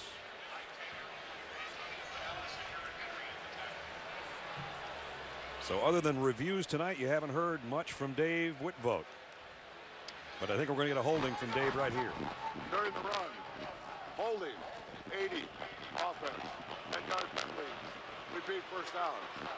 And he's doing his Darth Vader imitation here on Halloween with the spot foul penalty on Chris Fields. Yeah, Chris Fields right there blocking on the linebacker Mike Taylor. Got a hold of the jersey. Good call. So that's kind of a killer for Ohio State. Backs him up inside their own 40. 1st and 16. Miller keeps it after riding the gut of Herron. Taylor and Claxton in on the tackle again. Full house tonight for homecoming. In fact, the 7th largest crowd in Ohio Stadium history. 105,511. That's a lot of folks in one spot. Yep. Great night for football. Might be a little colder out there in the crowd than we are, so maybe I shouldn't say that. But you got your Sesame Street outfit on, you're a little bit warmer. 2nd and 14. Miller spins away. Boy, he made something out of nothing there. Well, and again, this just shows you the special qualities of Braxton Miller as a runner, because this is a corner blitz, and the corner comes right into the area where Miller's trying to run. Miller doesn't even know the corner Finellis is coming, but he still is able to elude him. I mean, he's still able to get away from that tackle. Now, he doesn't gain many yards, but he just shows you his ability to make people miss in the open field. Now they face a 3rd down and 11. Jordan Hall in the backfield with Miller. Play action. He sets up plenty of time. Deep middle, tipped by Taylor, who's had a huge game for Wisconsin. Number 53 has been around the football a lot tonight. Yeah, Braxton Miller didn't really see him. I mean, he's locked into his receiver, and Michael Taylor is right there reading the quarterback the whole way. Got a hand on him. So punting situation. Mike Taylor's been in on 14 tackles. That matches his career high set earlier this year against Nebraska. Buchanan to kick. Aberderis just waiting for an opportunity to at least return one. He might not get a chance on this one either. Well, he will, but he's got a backpedal to the 5. And he goes down before he can get to the 10, and flags Well, let's see. We're going to have a horse collar, or is it going to be an illegal block? It's a great kick. Probably not a great decision by Abrederis. You usually tell a guy, put your heels on the 10. If it's over your head, don't field it. He caught it on the 5. During the return, illegal block in the back, returning team number 31, half the distance to the goal line, first down. Well, if they thought they were in a hole now, they're in a worse one after we check in with Reese Davis. All right, guys, get you up to date on Stanford and USC. Andrew Luck led a 9-play, 75-yard drive. He was 5 out of 6 for 71 yards and the touchdown to Ryan Hewitt. And the Cardinal fighting back quickly, 20-17. Many seeing it on ABC. Others are watching Georgia Tech and Clemson. Clemson is up 31-10, and now they are on a 4th and goal perhaps as they're trying to add to their lead. Some seeing it on ABC. All right, Reese, Wisconsin's been so effective in the third quarter. Not tonight. Now they're backed up to their own 4. They got the Buckeye band and a student body making noise behind them. Wilson, though, is going to throw it out. And the fullback, Brady Ewing, with another big reception, gives them a little bit of room to breathe. A pickup of 15. Again, even though Wisconsin has not run the ball their normal effective way tonight, you still have to respect it. So that play action fake on first down holds the linebackers just enough to allow that fullback, Ewing, to get out into the flat and make an easy catch. That play has worked all 3 times they've tried it. Badgers first down at the 19. Well, you talk about a tough 1 yard by Monty Ball. He got smacked as he hit the 20-yard line. And the third quarter comes to a close. Who's going to take care of the final 15 minutes?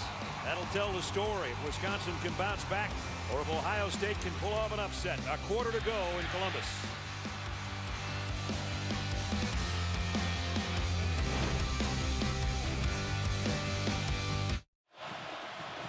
Set to start the fourth quarter. Ohio State leading by 3 against the highest scoring team in the Big Ten. Wisconsin averaging 47 plus. The Buckeye defense has held them in check. And now as we start the fourth quarter, Badgers with a ball at their own 21. Brad Nessler, Todd Blackledge, Holly Rowe, and our ESPN crew in front of 105,511 at the Horseshoe. Wilson, play action. Flushed. Backpedals, in trouble, and now he's just got to try to get rid of it. Throws it away. And Ohio State sidelines looking for intentional grounding. They might get it. Well, if there's a receiver in the area, you can throw it like that. If there's not, then you have to be outside of the tackle box for it not to be intentional grounding. Intentional grounding. Offense, number 16. There was no receiver in the area, and the quarterback was not out of the pocket. Loss of down at the spot. I think there's an echo in here. Third down. See, he never gets outside of the tackle box. He scrambles around a little bit, but he comes back into the pocket area and then just throws it to an area where there's no receiver. Now he's pointing like, yes, there was. The guy with the white hat said, no, there wasn't. So loss of down. Now you have to be very careful if you're Wisconsin. Even if you can just get half of this back and punt, that would maybe be a win. But if you get greedy on 3rd and 23, the scoreboard might change going the other way.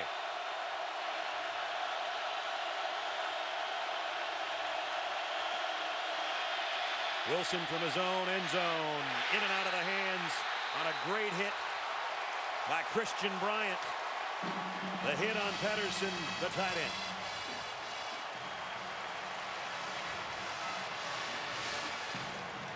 Well, they were trying to do what you said, Brad. Just get a little bit of it back, give your punter some room. That one was fortunate for Wisconsin. It wasn't picked off the deflection, and it would have been a touchdown.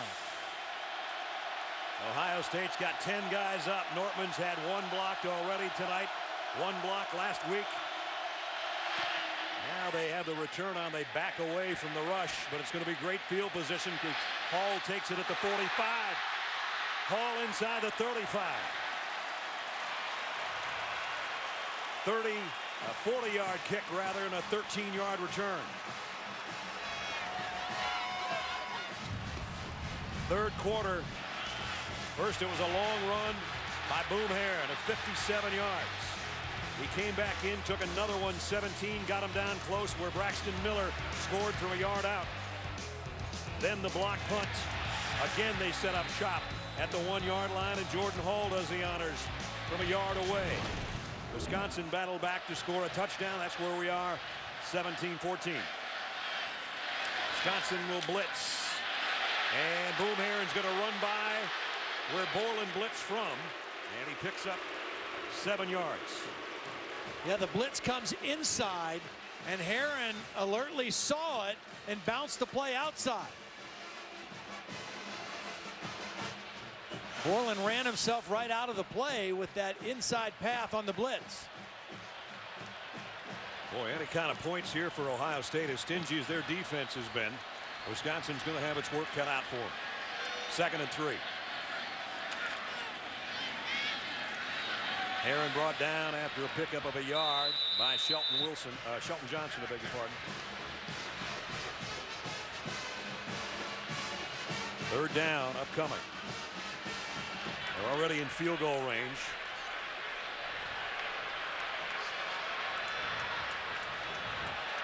If they don't get the first down, 3rd and 1 upcoming. Braxton Miller is 5 for 8 throwing the football. I thought he had to hit at least 8 to give him a chance to win. He's still got 2, 3, 4 big completions ahead of him if Ohio State's going to win this game. On the ground, Herron. I don't know if he got the first down or not. It's awfully close. Boy, the linesman, if they gave him that spot, he already pointed first down. He already said first down.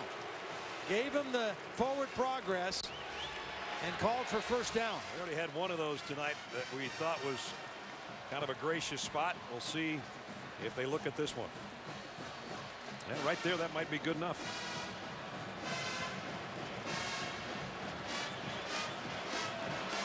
So Ohio State with a first down inside the 24. Another nice block by Jack Mewhort. Herron, big hole. Boom Herron's got it 1st and goal.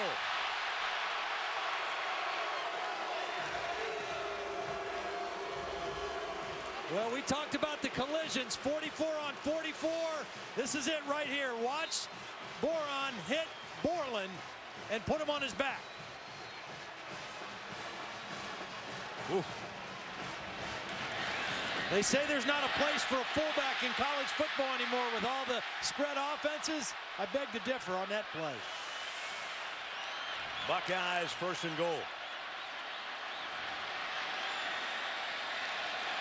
At the Badgers 7-yard line. Blitz coming again. Boom Herron again. This time Wisconsin with Taylor there to stop him.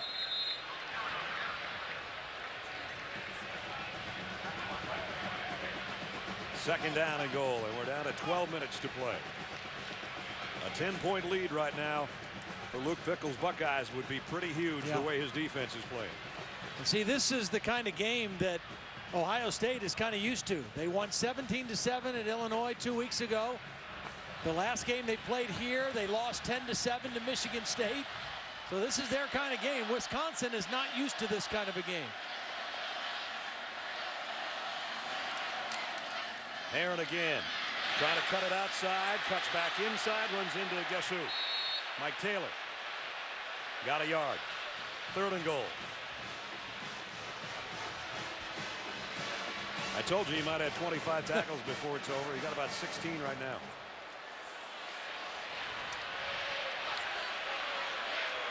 Well, the biggest play of the game for both sides is at hand right here at the 11-minute mark.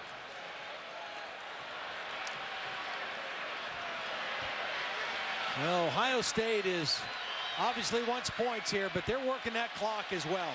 They want to put as much duress on Russell Wilson and the Wisconsin offense as they can. Empty backfield. Braxton Miller fires to the end zone, incomplete. Intended for Stoneburner, the tight end. And here comes the field goal unit. even with this field goal, if successful, forces Wisconsin to score a touchdown. But that's a victory of sorts for the Badger defense. Absolutely. Basel has hit a field goal tonight. He'll try another one here from 22, and it's right down the middle. Ohio State adds to its lead. 10:39 to go. They're out in front of number 15, Wisconsin, by 6.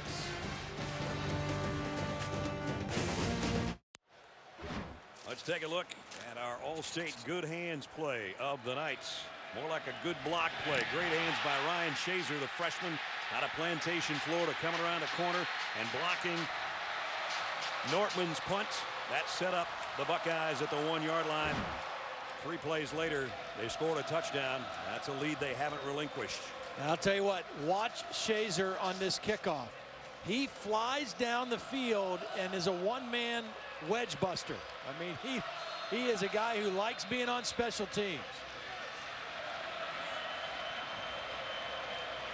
Basel a kick, Wisconsin trailing by 6.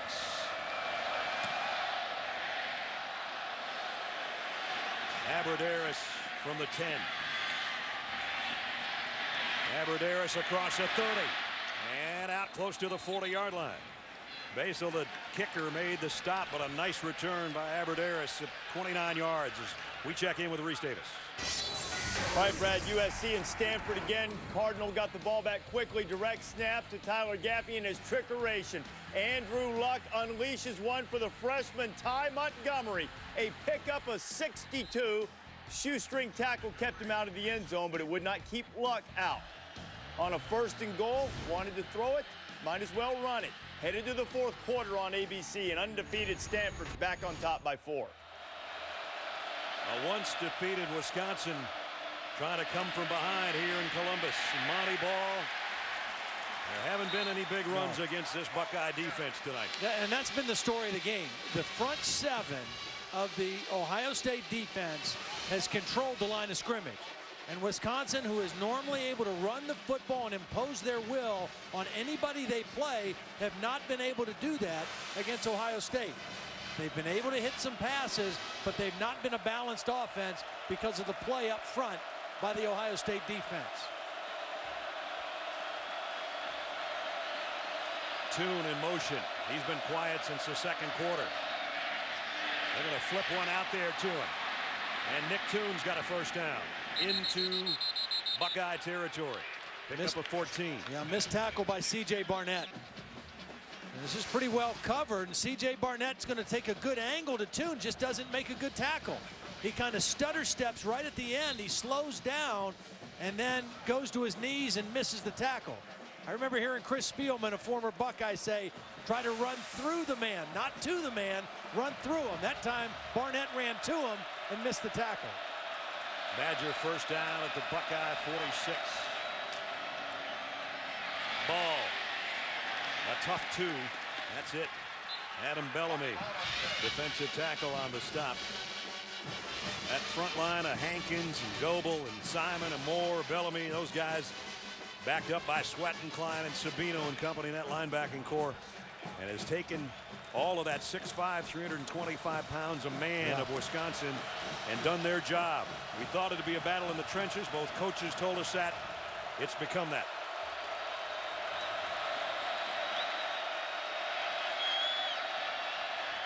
Wilson, play fake, wants a deep ball. Going for Tune, and he almost made the catch. Laid out. And does get up. Looked like he was shaken up momentarily. Pretty good coverage. Really a nice job by Bradley Roby. Number 25 gets his left hand on the football. I mean, he wrapped that left hand around Tune without interfering and knocking the football away.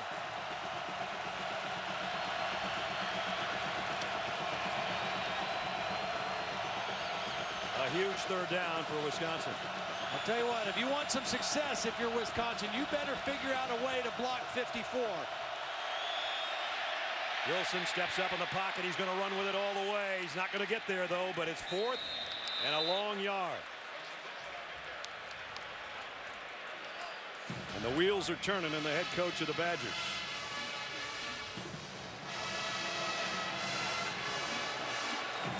They're going to bring in the extra blocker, much like they did on the goal line for Ball's touchdown. Well, there's still a lot of time left in this game. And you know what? Your defense has played pretty decent, too, if you're Wisconsin. Loaded to the left, the pitch to the left. Monty Ball. Ball. I don't think so. Great job by Sweat, Sabino, and company.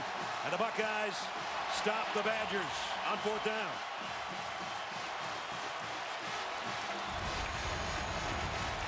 This Ohio State defense all night long doing this, pursuing, stretching out the ball carrier and stopping them short. 8 minutes to play. ESPN's College Football Primetime is presented by Hampton Hotels. At Hampton, we love having you here. And in part by Buick. See real stories of human achievement on the Buick Human Highlight Reel at ncaa.com/Buick.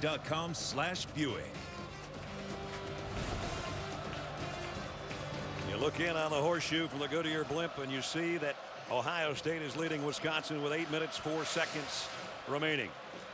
Well, you always hear coaches talk about leverage. Watch Etienne Sabino, the linebacker, play with leverage. He keeps outside, forces the play back inside, and makes the tackle on that 4th down play. Boom Herron met in the backfield, stopped at the line of scrimmage as we check in with Reese. Brad, time for a Sports Center right now, presented by Discover Card. Joe Paterno and Penn State and Nittany Lions beat Illinois 10-7. They gave Paterno 409 victories, one more than Eddie Robinson, to make him the all-time winningest coach at the Division I level in college football. Congratulations to Joe in the snow. Here, Russell Wilson's hoping for another chance. Ohio State with Braxton Miller in an empty backfield. Beg your pardon, that's Boom Herron in a Wildcat. They just want to eat up some clock here. Herron, nice cutback around Borland. And stretched out and dropped. Aaron Henry, nice open field tackle, but a pickup to 6 by Boom Herron. You put him deep in the backfield, you kind of give him the vision. Now, Borland, he's reading him. He knows Borland's a leading tackler. He sees Borland kind of overcommit to one side, and he goes out the backside. Big 3rd down for Ohio State, trying to keep the drive alive and continue to eat clock. If they could get a field goal, it might be lights out and a big home win. Wisconsin just wants to get their hands on the football, and they need a stop here. Miller, quarterback draw, got around the first man. And he got it. Oh, he dropped the ball. Wisconsin trying to get to it, but it's Stoneburner that covered it. I think they're going to say he was down anyway, and the linesman says 1st down. Well, there was a man free. We've seen this a lot. Guys coming unblocked, and they can't get Braxton Miller on the ground. Brandon Kelly is going to be seeing shades in his sleep tonight of Braxton Miller getting away from him. And he makes the play, but Miller gets the 1st down. They blow it dead at the 48-yard line. That's where it's 1st down, and now we're approaching 6 minutes. Yeah, I think if you're Ohio State, you got to stay aggressive here with the idea of trying to get another field goal. Hall, nice run behind Bourne again. The reason being, it's still a 1-possession game, and Wisconsin can win this game with a touchdown if you don't score again. Take a look at what Ohio State has done in the 2nd half. 2 touchdowns and a field goal. It's a lot of productivity for an offense that has had trouble consistently moving the ball and scoring this year. Ohio State's got 208 yards rushing. Wisconsin coming in was only allowing 121 a game. 2nd and 4. We're down to 5.5 minutes.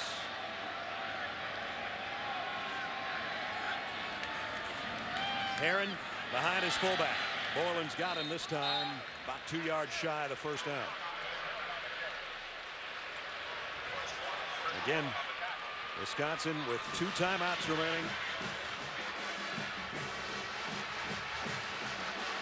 It'll be under 5 minutes And an anxious Russell Wilson on that sideline for Wisconsin saying, come on, defense. Let's get it back for us. Boron came out of the game. Their best lead blocker out of the game right now on this 3rd down and short. 3rd and 2 in the pistol. It's a run all the way for Miller, and he's got a whole bunch. Maybe the whole enchilada. Touchdown.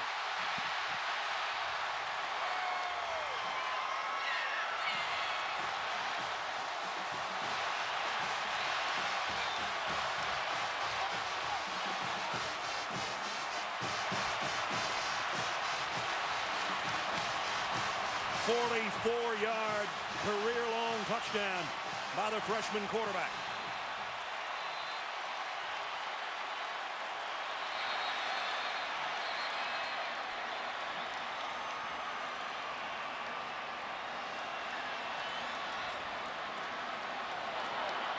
Timeout taken by Ohio State. 4th time tonight that Miller's run for a 1st down on 3rd down. This one was much, much more than a 3rd down conversion, though. And the 2 guys on the end of the left side, the tackle Michael Adams and the tight end Stoneburner, number 11, get big-time blocks. Adams turns his man in, Stoneburner turns his man in, and Braxton Miller takes it to the end zone. Quarterback growing up before our eyes here on homecoming. It's his first homecoming. It's going to be a big one if they hold on to this lead now. Right there, he just puts it in cruise control. I thought they needed to try to get one more score, that 6 points would not be enough to beat Wisconsin and Russell Wilson. I had no idea that touchdown would come so easily for him, though. Now Wisconsin needs 2 touchdowns. And with that in mind, Ohio State's going to go for 2 to make sure that it's 2 complete touchdowns. 2-point conversion. Hall is behind him. 2 tight ends again. Miller throws it out to Hall. He doesn't get there. Aaron Henry with a nice tackle. Stops him short. Well, Ethan Armstrong got to the quarterback in a hurry. Braxton Miller, I don't know if he was ready to throw this one this quick or not. Armstrong makes him get rid of it, gets it away, but they come up short. Tomorrow morning, 10 a.m. Eastern, Sunday NFL Countdown presented by IBM. Chris Berman and the gang bring you the latest updates from the stadiums around the league right up until kickoff. For more information, log on to ESPN.com. 3 hours of the best with Boomer and the guys. Braxton Miller, a 44-yard touchdown, has made it a 2-touchdown game for Wisconsin with 4:39 remaining. Todd, they've got the weapons to do it, but so far the weapons haven't been effective, and they're running out of time. Yep, they sure are. And that extra touchdown really makes it tough. James White from the 5. He's been bottled up on kick returns. This time he got free for a little bit. And decent return out near the 35-yard line. And now I think what you have to see with Wisconsin is more of a hurry-up offense and not worrying about running the football. Now you put the ball squarely in Russell Wilson's hands and say, hey, get us back in this thing quickly. And that means Aberderis and Toon and Pedersen, the tight end, as they break the huddle, trailing by 12 with only 4.5 to go. Part of the problem for Wisconsin is they don't really have an established 3rd wide receiver. It's only Aberderis and Toon that have done anything. Wilson fires, and that is the tight end Pedersen, and he's got 9 and out of bounds. I mean, Duckworth is the 3rd receiver, number 15, but he only had 5 catches coming into tonight's ball game. Most of the wide receiver work and production has been from Toon and Aberderis, and these 2 cover corners for Ohio State, Howard and Roby, have locked them down pretty well tonight. 2nd down and a yard. Wilson steps up, fires deep sideline, and incomplete. Toon was the intended receiver, but he threw that one into the Ohio State bench.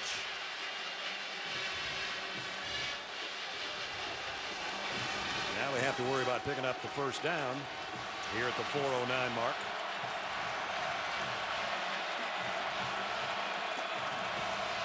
Wisconsin trying to not lose back-to-back games after the last second touchdown by Michigan State a week ago.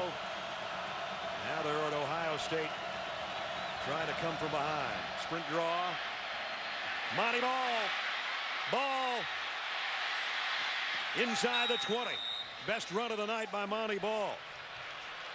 And even when you think it's pass on that 3rd and 1, number 28 comes through for him. Well, the draw action really fooled Ohio State. They're expecting pass. The secondary was deep, and the linebackers didn't pursue that play very well. Ball's biggest run of the night, 40 yards in the red zone. Now the Badgers to the end zone. They got a man. It's Abbrederis. Just like that, the Badgers are still in it. 17-yard touchdown pass. A 17-yard touchdown pass from Russell Wilson to Jared Abbrederis. Didn't take him long.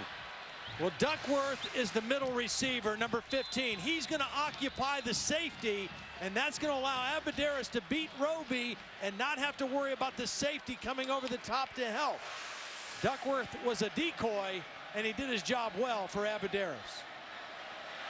Abbrederis, the walk-on, didn't walk in, but he flew into the end zone when they so desperately needed him. His 3rd touchdown catch of the year. And Wisconsin goes 66 yards in less than a minute. And now they're still in it, courtesy of Russell Wilson.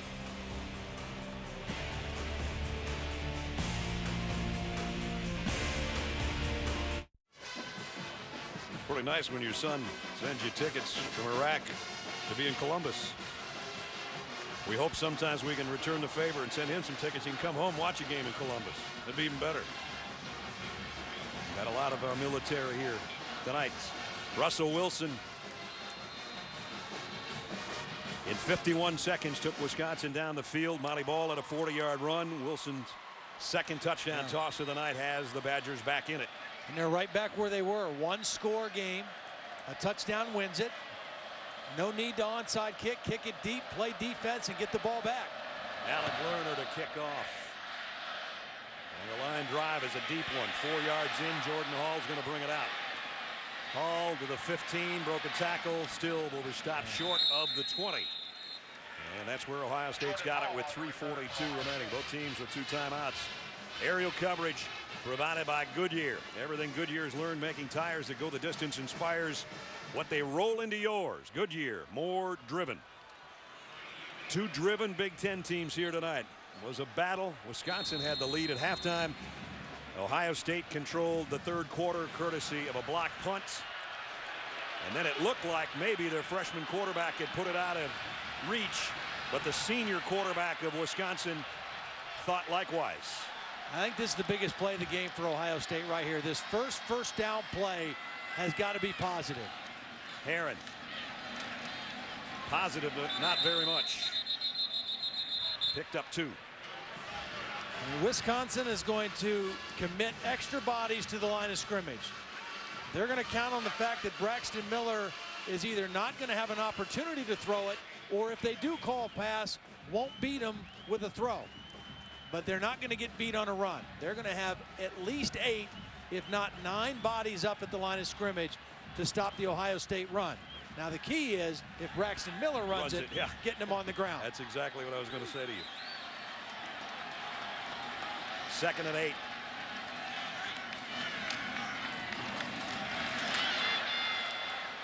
They bring down Herron after timeout, Wisconsin. Game of 3.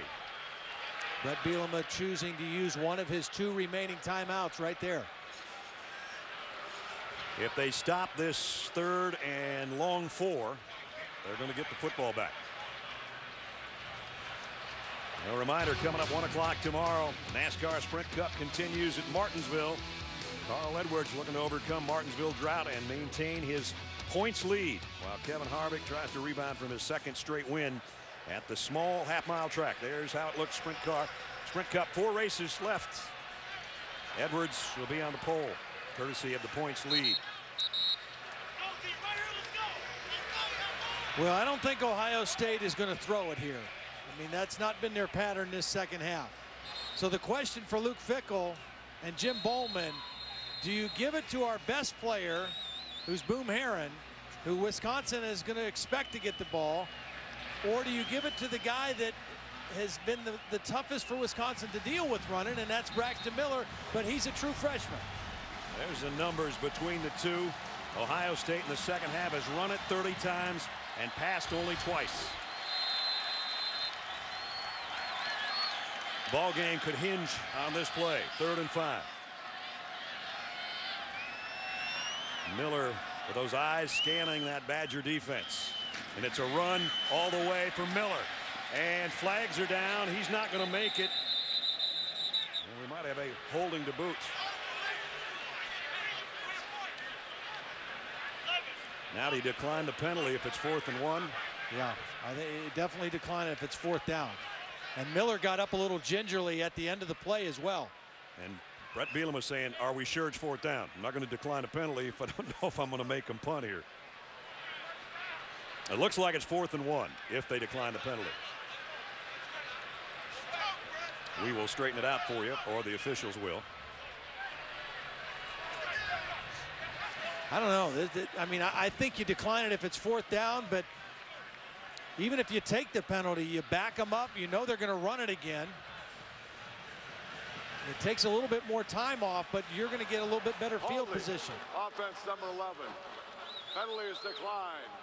4th down. Yeah. I think you're good either way on that. But he's going to call his other timeout right now as well to stop the clock with 2:49. So when his offense does get the ball back, they won't have any timeouts, but they'll have nearly 3 minutes left on the clock. And Russell Wilson, what did he take the last time? 51 seconds. Yep. So plenty of time and probably decent field position. And again tonight, Aberderis has not been able to shake free on a punt return. I'm sure he'll play it as safe as possible if he has to fair catch it. But coming in, he averaged 22 yards per punt return, which was tops in the country. Right now, they're just thinking, hey, just catch it and let number 16 go to work. Unless he gets a short punt and gets it on the fly. But that's a lot of ifs right now with 2:49 left. And here comes Ben Buchanan to kick.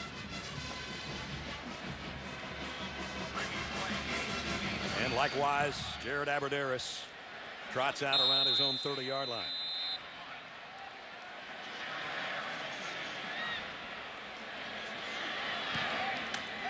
Let's see if Aberderis can take a shot at it.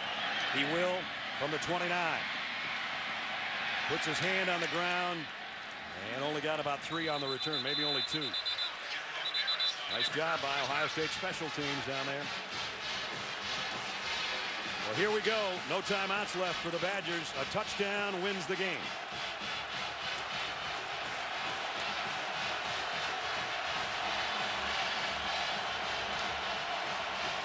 Seventh largest crowd in Ohio Stadium history. And all of them are going to make some noise here to try to make it difficult for the Badgers. Tune to the top, Aberderis to the bottom of your screen. And Russell Wilson in the gun. Going to flare it out to Monty Ball. Ball got about 4. Christian Bryant and Tyler Moeller come up to make the hit immediately. And again, Wisconsin with no timeouts, but plenty of time. But you still have to move in and out of the line of scrimmage. No huddles. Manage it at the line. 2nd and 6. Wilson looking left all the way. Goes that way. Complete to Aberderis. It's a 1st down, and he got out of bounds. Would have stopped the clock anyway to move the chains, a pickup of 7. It would have stopped the clock anyway, but in this case, it stops it for a little bit longer. Right. Now they start it. We're at 2 minutes remaining right now. Wisconsin up to the line quickly. Wilson, sprint draw again to Ball. This time, Ohio State does a pretty nice job, although Ball is still going forward. Wow. He got about 7 out of what looked like 3. Well, this is going to come down to strength versus strength. Wisconsin has the unit on the field they want. Russell Wilson, the offense. Luke Fickell has his defense on the field, the strength of his team. 2nd and 3. Wilson, plenty of time in the pocket. Pump fakes, now goes deep. And Abbrederis has got it. Touchdown. Unbelievable. 49 yards. 2nd time in the last couple minutes. Those two hook up for a score. And for the 2nd time, Jeff Duckworth, the 3rd receiver, who is the decoy, did a great job of holding the safety and allowing Abbrederis to break free on the sideline for a touchdown. And now Wisconsin's got to go for 2. Everybody trying to change how many points you need in this game because it's not over. But after a 51-second drive, it's a 78-second drive, and the Badgers are in front.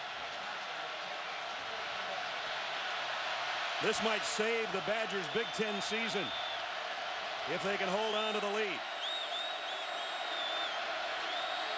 Wilson, shovel pass. He's in for the 2-point conversion. Monty Ball. 29-26. 4 plays, 68 yards. And Abbrederis.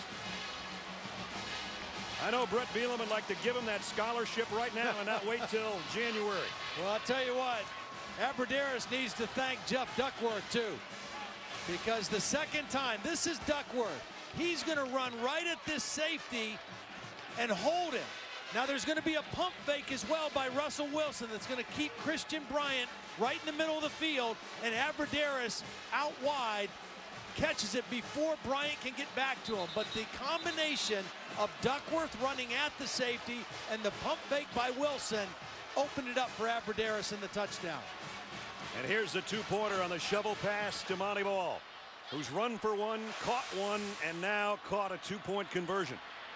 And Wisconsin miraculously leads by 3 with 1:18 left. And that's all it took him, 1:18, to get another touchdown. Wow. 51 seconds. And, oh my goodness. And then 78 seconds. A stunned Ohio State crowd, but it's still not over. Yep. Minute 18, and Ohio State's got both timeouts. 2 timeouts of their 3. And here's a kick by Lerner. Goes to Hall at the 6. Jordan Hall. Look out. Hall all the way out near midfield. And that's huge, Brad, because, again, Ohio State, I think, has only thrown 2 passes the entire 2nd half. They have to throw. But the low kickoff enabled Hall to get it all the way out near midfield. That was a kickoff allowed by Wisconsin this year. 42 yards. I don't know if Jordan Hall's just cramping up. I hope so. That was a heck of a return. 1:10 to go in the 4th quarter. Ohio State has 2 timeouts.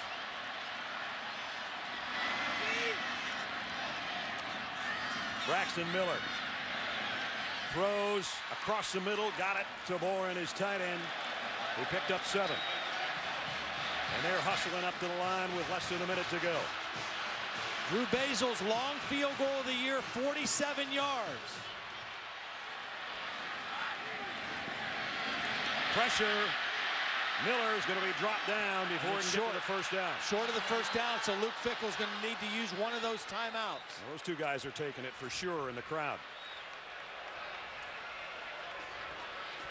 What a last 3 minutes this has been in this Big Ten matchup. 43 seconds remaining in regulation. Buckeyes down to 1 timeout. You see their kicker warming up on the sideline. It'd be only fitting if we went overtime after how crazy the 4th quarter's been. It has been. I mean, and it's been, Russell Wilson has been what has been advertised. You know, it's ironic because going into last week's game, everybody was talking about him as a Heisman candidate. Yeah. And they lose on a Hail Mary that he had nothing to do with. He played pretty well, although he did have 2 interceptions. Comes back the next week, gets his team right back in the 4th quarter again in a position to win the football game.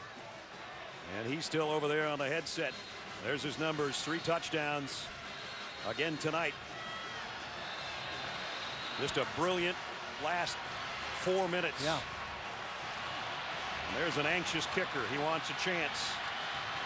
Well, for Braxton Miller now, you got to get this first down. That's the first order of business. Get the first down. Boom Herron gets it for them. So the clock stops until they reset the chains. Braxton Miller needs to get his team up to the line. Call the play before that clock gets started again. And it will start right now on that whistle. 37, 36, 35. Shifting going on. We get set. A half minute to play in the 4th quarter. Miller flushed. Wants to throw. Now he's going to do what he can with his legs. No, he will throw. Lobs it to the end zone. Touchdown. Devin Smith.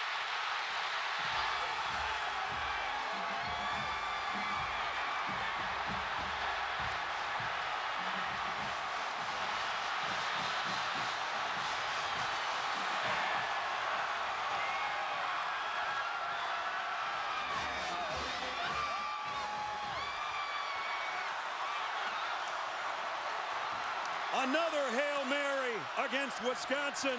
This one 40 yards. You know, I made the point earlier in the game about Braxton Miller that when he scrambles, he keeps his eyes downfield. He doesn't just take off and run automatically. He looks downfield to make a throw. And that's exactly what he did here. I think what they may be reviewing is to see if Braxton Miller crossed the line of scrimmage before he threw the football. But what a brilliant job by a freshman quarterback. Ball's on the 40-yard line. Watch as he leaves the pocket. He keeps his eyes downfield. Does he cross before he throws? Oh, man. That is right on it. I don't know. That's a remarkable play. He kept his eyes down the field, looking to make a throw and not just take off a run. He could have run for the first down and gotten maybe close to field goal range, but he never lost sight of what was happening downfield, and Devin Smith had run behind the defense. After further review, the quarterback was behind the line when he threw the pass. Touchdown. I think that's a good call. I think he was behind the line when he let it go.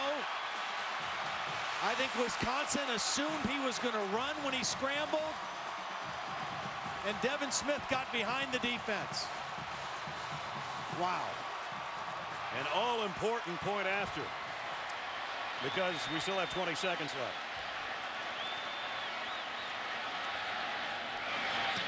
Basil hits it.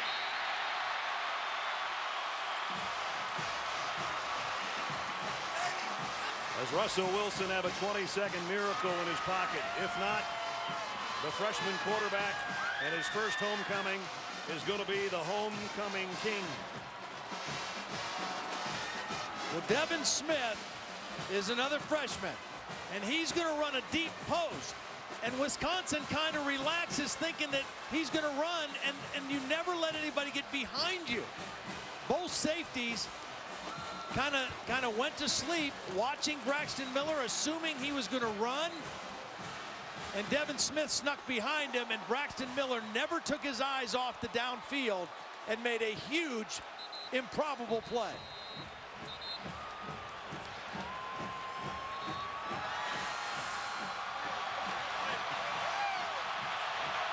This last 5 minutes has been something to be in awe of, that's for sure.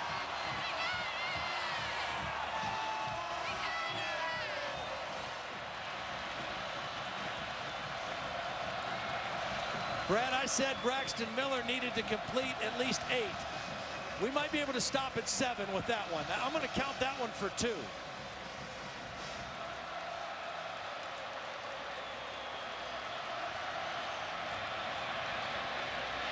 Seven of 12. Line drive kick. This is going to go out of bounds. Now, it's going to get interesting. Good field position. Can this guy somehow manage 60 yards in 20 seconds? I wouldn't put it past the way things have been going. No timeouts, though, for the Badgers. You got to work the sidelines. Ohio State knows that as well. So you want to call coverages or play coverages that are going to force things towards the middle and not allow them to throw easily to the sidelines to stop the clock. Nobody has left the horseshoe. You got to get maybe a completion for 10 to 15 yards in order to be able to throw to the end zone if you're Russell Wilson. 3 wideouts to the left. Wilson's in trouble. He's going to air it out right now, right here, and it's almost intercepted, and Tune almost caught it. 13 seconds left. Yeah, Bradley Roby was going for the interception, and it kind of hit him right in the stomach. And when it bounced off him, Tune got his left hand on it, but that was it. Couple of plays. 3 if you're really lucky left.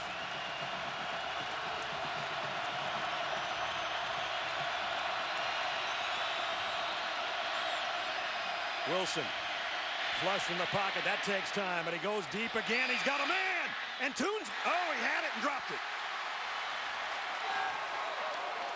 Would have been a first down at the 19. See, the only reason I didn't like the 2 long throws, I mean, Tune has a chance at this, but Barnett knocks it out. I think you needed to throw for 10 to 12, so then the next throw, you can throw all the way to the end zone. They only got time for 1 more play, and Russell Wilson can't throw it from his own 40 all the way to the end zone. I mean, it's a Hail Mary, but it's not going to get all the way to the end zone unless something really crazy happens. Unless he's got a rocket in that right arm we don't know about. It'll have to go 70. Steps up. Going to go down the sideline, hope for an interference. It's broken up. Oh, wait a minute. Flags. Yeah, the flags came from the other side of the field.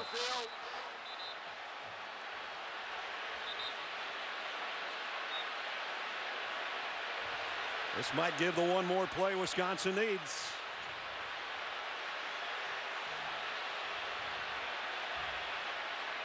And they would have a much shorter pass, or at least a pass that might be able to get to the end zone. This may be a holding call on Christian Bryant, the safety, right in the middle of the field. Or pass interference, but I thought the field judge almost said face mask. I don't know. We'll have to wait and let him figure it out. I think the bottom line is penalties on the play. Pass interference, defense number 25. Penalties decline. Personal foul, face mask, defense. That 15-yard penalty from the previous spot. Automatic first down.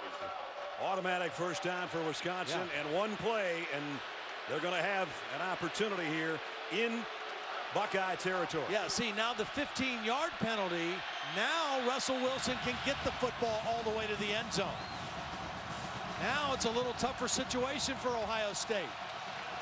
How about this? They get beat on a Hail Mary last week. Now they're going to go for one. Now they're going to try to win the game with their own. Wow. This has been a lot of fun, and it's all come down to double zeros and 1 play and 1 chance for Wisconsin. Russell Wilson steps up, pressure on, he's hit from behind, and the ball just flutters incomplete. It's over, and Ohio State with the upset.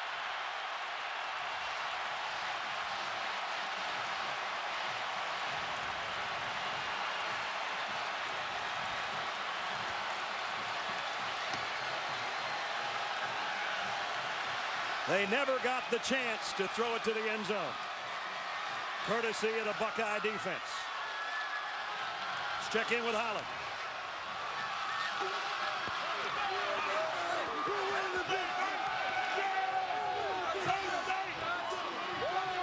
Hey, Braxton, you guys are just getting ready to maybe set up for a field goal, but what did you see on that long pass? You know, I just believe in God, man. You know,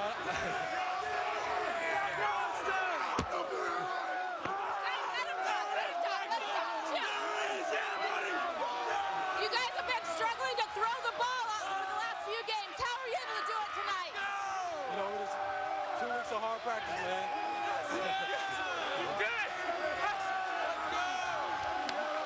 Sometimes that's the way it goes when it's homecoming, and Holly's taking more hits than the quarterbacks and tailbacks have tonight.